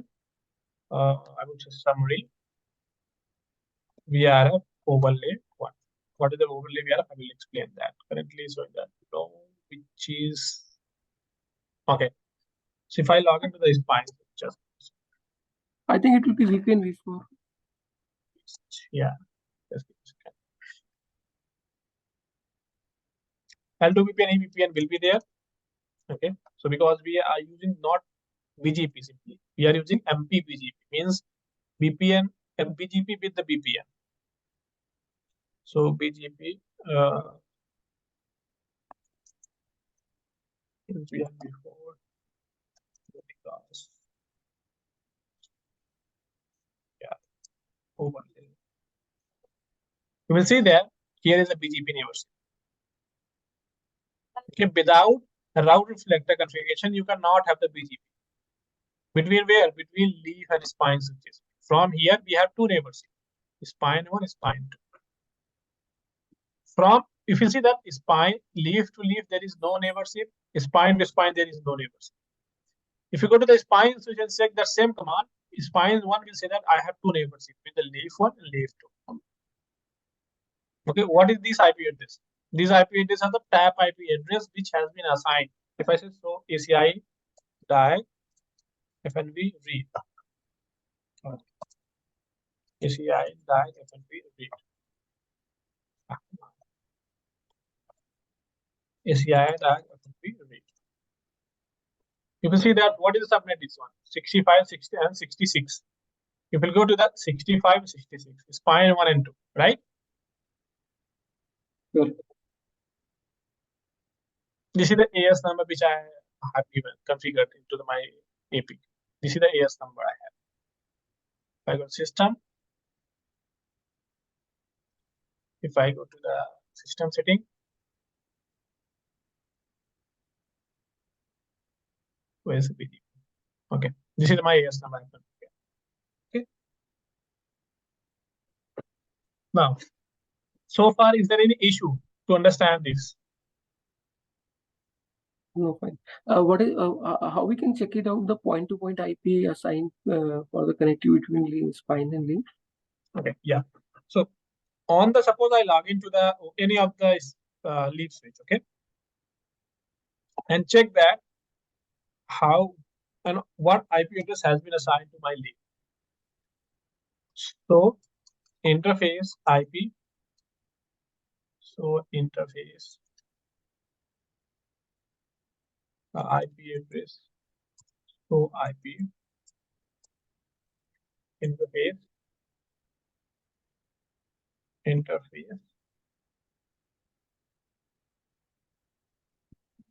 PRF form. You will see that there are a couple of address has been assigned. Okay, APIC does not assign the physical IP address to any physical interface of the leaf and spine. Okay, it assigns the loopback address. You will see that couple of loopback address has been assigned from the tab pool. Okay, that's what I was saying that you will see that different tab pool has different range, right?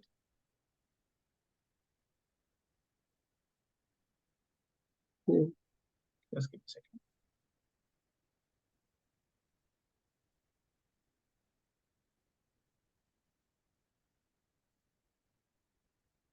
Over here.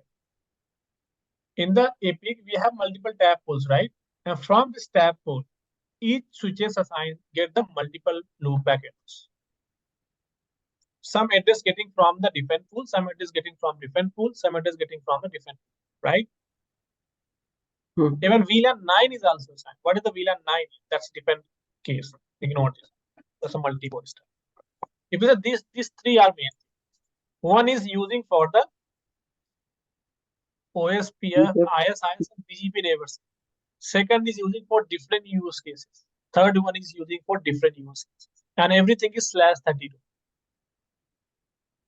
So one will be used as a VTAP for BGP neighborship and all this, right? Yeah, one will be used for the MP-BGP. Second will be used for the infra communication devices, ACI, direct,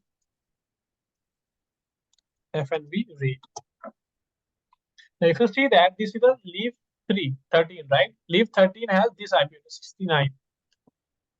And 69 is for the loopback 0, which is for the infra VLAN. 70 is for the MP-BGP VPN. Fourth one is for the COOP database synchronization. Okay, different use cases will be here. I will be explaining that how many loop. There are only 3. There are more loopback address which has been assigned, not just 3. Okay. Okay, if I log into the spine switch, this case will be totally different. If I log into the SSH to one of my spine switch,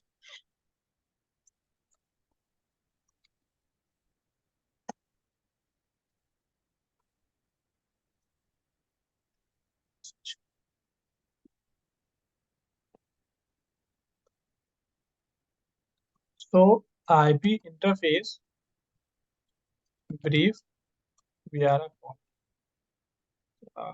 so IP interface brief, or I will say the VRF. Sorry. Details VRF one. So IP interface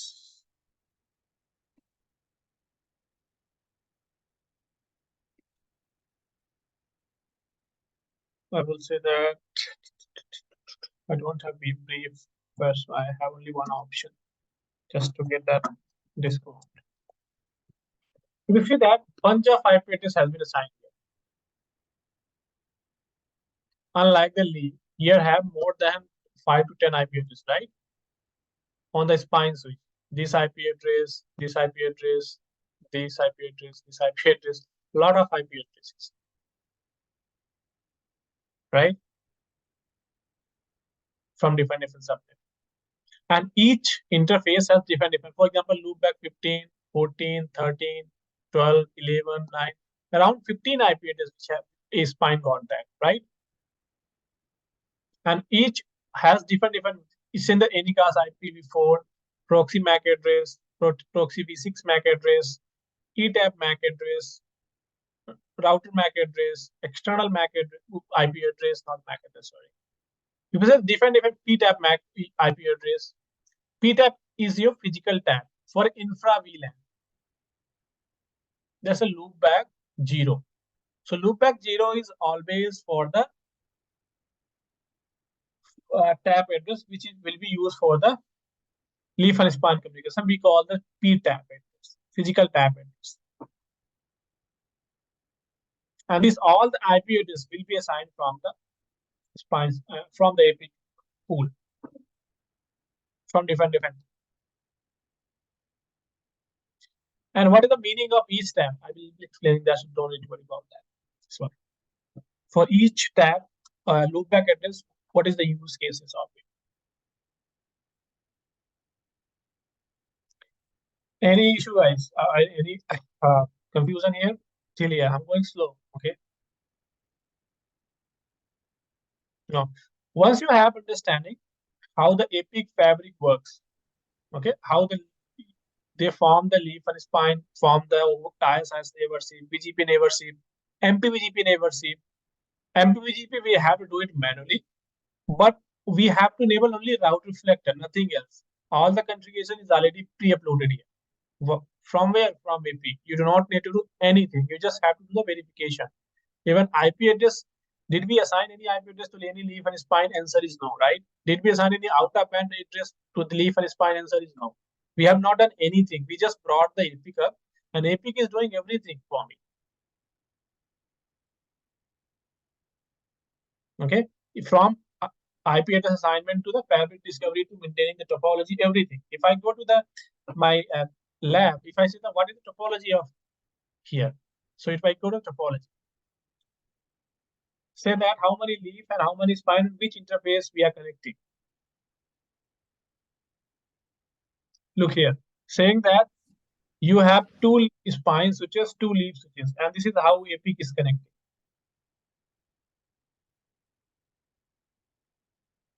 Okay, now if I click on these interfaces, it will give you that where it is connecting and which interface it is connecting, what is the device health, everything will be showing here. Okay.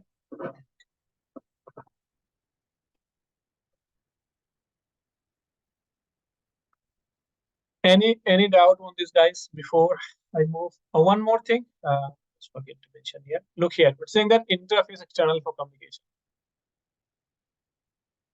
It means currently APIC is forming the cluster using the in-band interface bond 0 by default. If we change it to outband, APIC will form the cluster using the out of band, which is not recommended. Best option is to keep the default. Okay. Now this is how we have I have shown you that, guys, how to check the LLDP on the APIC. This is the APIC details. So the CIMC interface. Okay. This is you check the LLDP on the from the CIMC interface of the APIC, whether LLDP is disabled or not on the CIMC label. This is how you do the APIC verification. This is very important. ACI APIC verification. This is the command which I will looking for. So if I go to the APIC and try to run this command,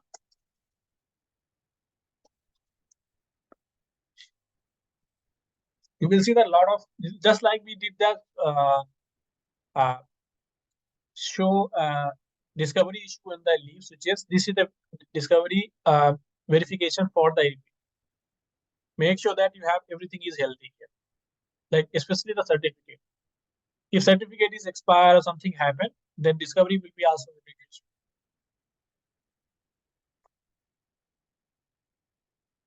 Okay. Then you have these are the interfaces which I've shown you guys, like what interface and how many interfaces has been assigned and will be assigned. This is the DHCP messaging. So if I go to the again, try this one. Yeah, if I see here DHCP, a lot of DHCP messaging, but this is the virtual one. You will see that this is the DHCP discovery.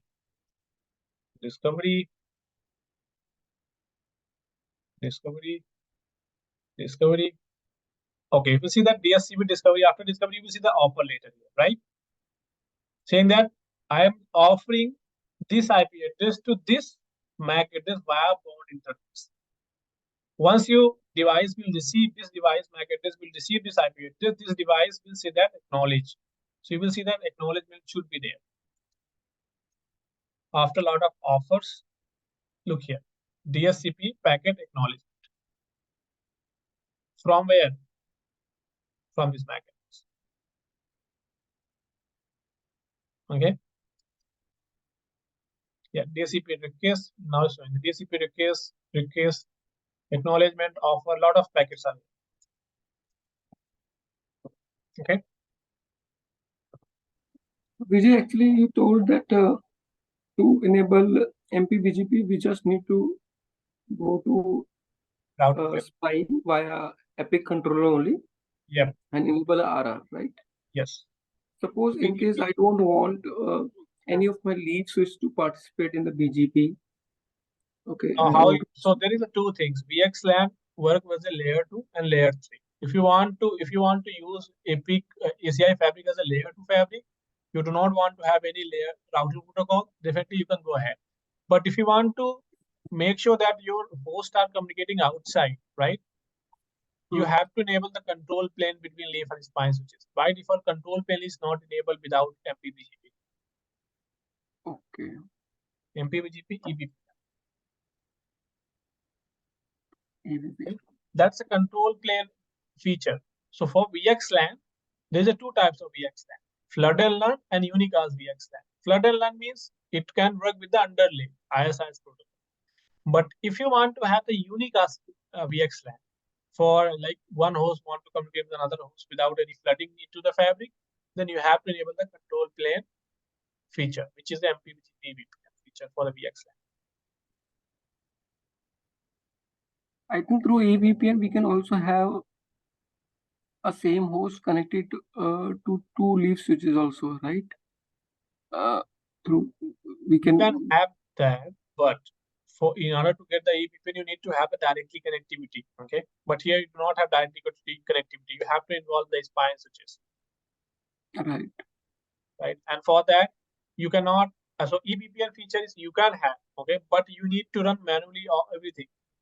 If you want to run the whatever ACI is giving by default, IS-IS, MP-BGP, VXLAN, everything here, if you do this step manually, you have to run 1,000 commands at least between leaf and spine switches. So what we just now did by enabling route reflector, is that EVPN also get enabled or? Yes. So IPGP run between leaf and spine switches. Okay, IPGP. Right. And IPGP plus EVPN run there. So, but they do not form the neighborship until you have the route reflector. The reason for route reflector is BGP form the neighborship with the TTL1, right? And these all the switches are indirectly connected. So that's the reason you form the route reflector. The route reflector controls all the traffic, all the flooding traffic, all the neighborship between leaf and spine switches. Understood. Okay. VXLAN. I will try to explain some VXLAN stuff. Okay, after this, because in order to clear the doubt, you need to understand the VXLAN. But if you want to learn it, I have recorded the video and uploaded it somewhere for the VXLAN with the non-ACI, like into and how VXLAN works. You can take a look at the lab. Okay. All right, guys. So this is the how you check the DHCP details. You know, DHCP. I have already showed you guys how many. How you check that DHCP pools, DHCP link, DHCP client commands. Okay. This is the IS-IS efficiency. I've showed you guys how you check that. This is the again DTAP terminal stuff. That's again not issue. So if you see that leaf switches will have different tunnel, which I will discuss that. That's not important for now. Now, if I go to that type of this is the DHCP pool I have, which I have showed you guys how to check that. This is the how you check the loopback address on the spine switches, which I have already showed you guys how to check that. And this is fine. This is also fine. So now if you come to the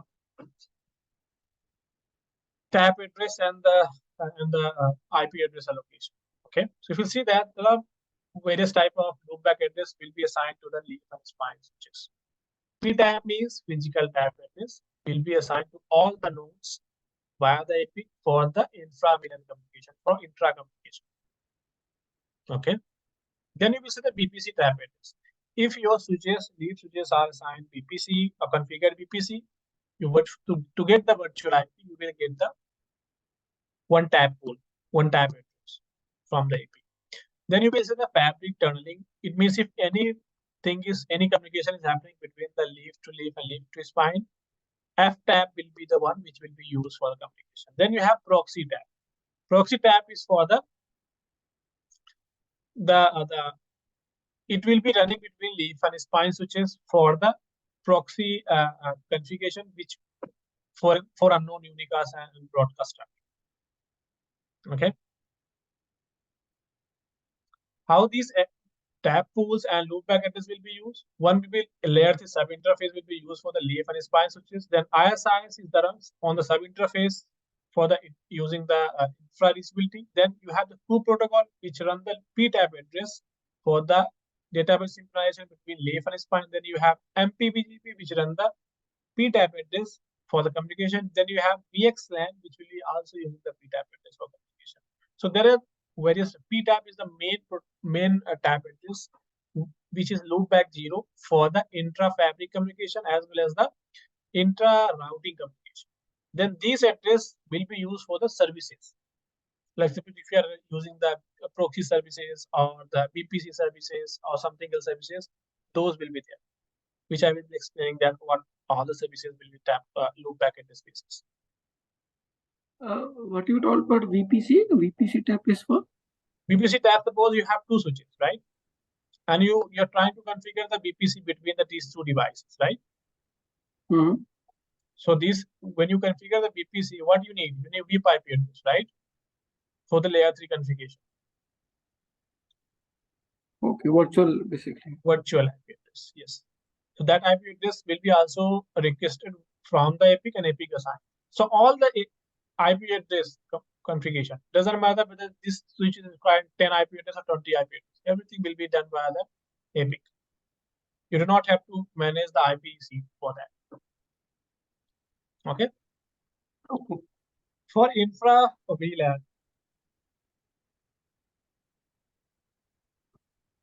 use cases for the infra VLAN. While basically we configure the infra VLAN by doing the initial fabric bringer or the initial configuration. Infra VLAN should not be used for the data. So if you are using the infra VLAN port, make sure that VLAN is not used for any data traffic. Okay, whatever VLAN you are using under the infra VLAN, make sure that you do not use the same VLAN for the any other data traffic under the EPG or for any part. If you are using that, you may end up with the problem. Okay, and in this infra VLAN, there is a use cases for this one. If you're having the ABS or AB switches with the VXLAN concept, you can use that into the VXLAN. However, suppose if you have the firewall, okay, and that firewall you're trying to control from the API, manage firewall. Then this firewall will assign one infra VLAN to this device also for communication. Suppose if you are doing the VM integration, right? In the VMware, APIC assigned one loopback address with the infra VLAN ID for the intra-sync for the keep live message. So APIC itself deploy its agent on each devices for the communication. That's why we call that infra VLAN. Okay. APIC create that one loopback address with the VLAN, say that if I want to talk to you, make sure that I use this IP address which is known to me for communication. That's why infra VLAN will be used for all the use cases. Okay. Let's come to the interfaces of the API. There are various types of interfaces which can be used for the APIC access. One is the graphical interface, CLI, web, object browser, Python, API. So far we have seen these two interfaces, right? CLI interface, graphical interface. Rest of the interface will be seeing that in upcoming days. How we can use that automation using this interface, how you can configure using the different API interfaces for the API. It's not important like if you don't know the CLI, that's well and fine. If you know the ACI DevOps guy, if you're totally DevOps engineer, you can still operate the CISCO API using the API interface. Okay. Is there any confusion before we observe it? Go ahead for anything. If not, okay. So we'll see that definition of the each policy managers or services here. If you see the policy manager, you will see that this policy distribute the repository information, configuration information, right? If you see the topology manager, so maintain the up-to-date ACI topology. If it is observable, it will also monitor the subsystem of the APIC and serve the data repository. If you see the boot directory, it controls the firmware for the upgrade for image. If you see the event manager, it will also maintain the fault and if any event-related issue happen. Okay. If you see the IFM, intra-fabric messaging use the TCP protocol to reach the to establish the communication between the spine, leaf, and the APIC devices. Now, if you see there, these are some ports which will be used. If you see the event manager, if between the APIC and leaf switches, if event manager synchronization is happening, you will see that TCP connection between the APIC and the leaf switches will be using these ports. So each services have its own port. If I go to the APIC and type in net state, in the moment I type net state, you will see the lot of connections here, right? TCP connection. See here. Look here. Sorry.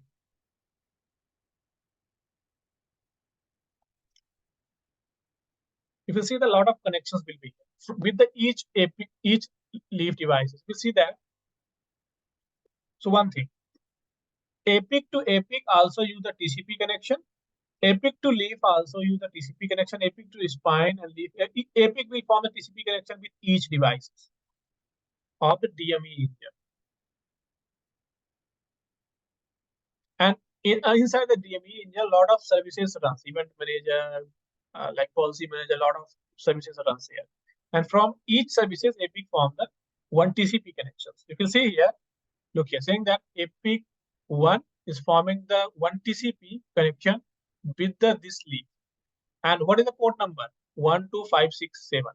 Okay. Now, if I go here, say that 12, what's the port number? 12567. Where is 12567? Yeah, look here, saying that appliance directory. Now, if you see here, APIC 1 is forming the neighborship with one. APIC 3 also with different ports.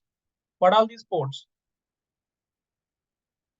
49 and something I have not written yet. There are many more ports which you can find through the CISCO website. You will see that APIC 1 is also forming the one neighborship with the spine 1, leaf 7, leaf 1, lot of are there. You see the event manager.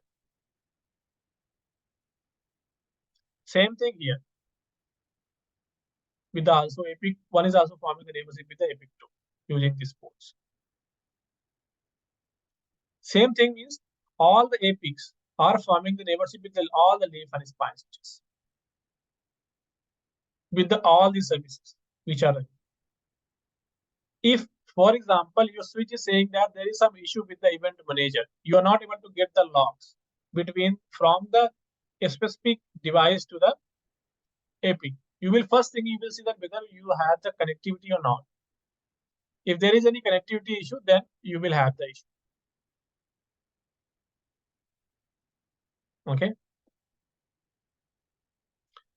This is also like other services which are running within that, which is okay. So whether you have single port or multi-port or multi-site, if you see that everything will be formed between them.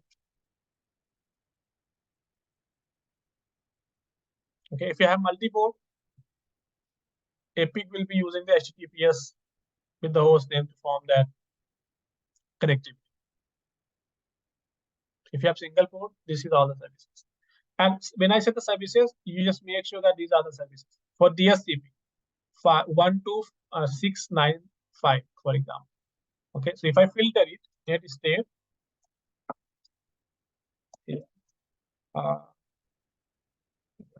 what is the port number?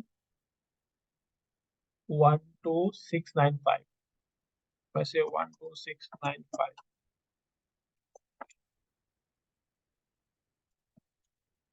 Okay, 12695.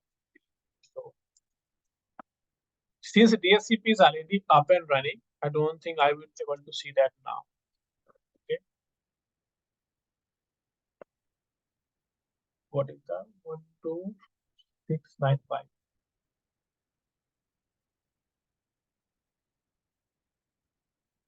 And also ports, Cisco used to upgrade that ports also. So make sure that you check that updated database. I have the old database. Cisco keep changing its support details for each release and each hardware model. So you just make sure that if I say that Cisco APIC TCP port for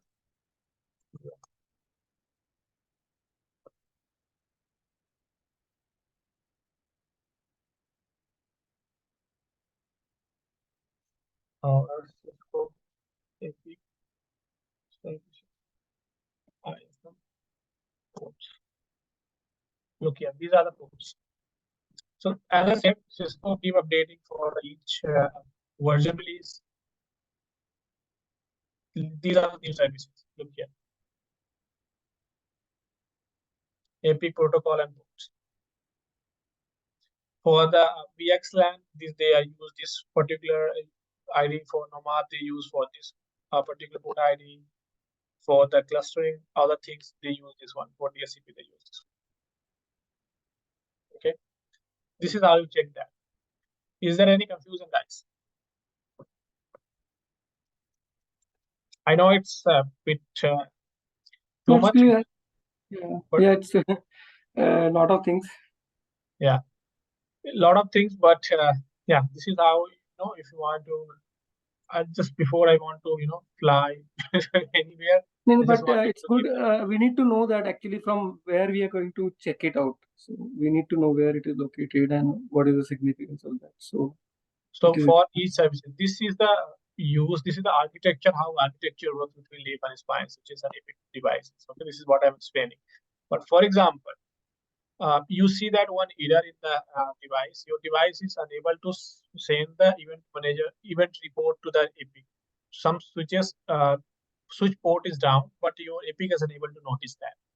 What you will check that? You will check that whether your connectivity or TCP connection or IFM is working fine with the leaf switch or not. Okay, that's the first thing. There's a TCP connection. If your APIC and TCP and leaf switches lose the connectivity, then you will see that whether you have all these services up and running with the between leaf and the APIC node or not. If not, then you will take the action based on.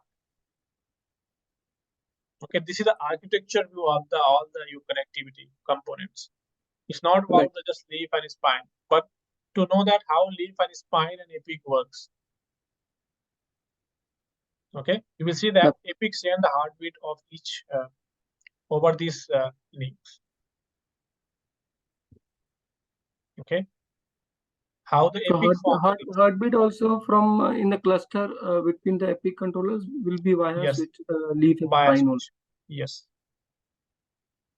So is there any latencies or maybe some kind of issues also comes? Like no, so there is only, I think every seconds they send the heartbeat, but if in case there is no heartbeat, it will wait for a few minutes. Okay, it's saying that exchange the 3 heartbeat per seconds. Okay, it waits for like 5 to 10 minutes based on the database.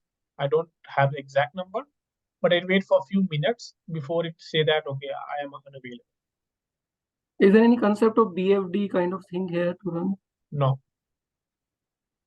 BFD, okay, so BFD is a separate protocol for the for routing protocol. Okay, routing protocol. You cannot use BFD between the leaf and spine here, between the here, because BFD you consume a lot of control plane messaging, and if you're using BFD, you may suffer the high CPU utilization. That's BFD is not best practice to use that in the environment. BFD was designed for legacy infrastructure for BGP stuff when we had the old device. Now all the devices are much more capable for the notification, and automation is also there. So it's not recommended to use the BFD at all, except in the service provider environment. Okay. Okay. This is how the APIC communication works. Okay. Now, next topic is we will talk about how APIC form the cluster. Okay.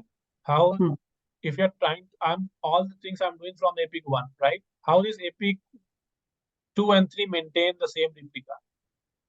Right? If you're trying to configure the VLAN 10, how these APICs maintain the well-maintained replica of each other. I will be discussing that. Okay. Okay, guys. Then for that, I will be discussing tomorrow. Then after this, all the discussion, we will start the logical configuration discussion and all these things. I will be stopping here today, and yeah, see you then tomorrow. All right. Thank you. Okay. Okay, guys. Thank you. Thanks, Vijay. Thanks.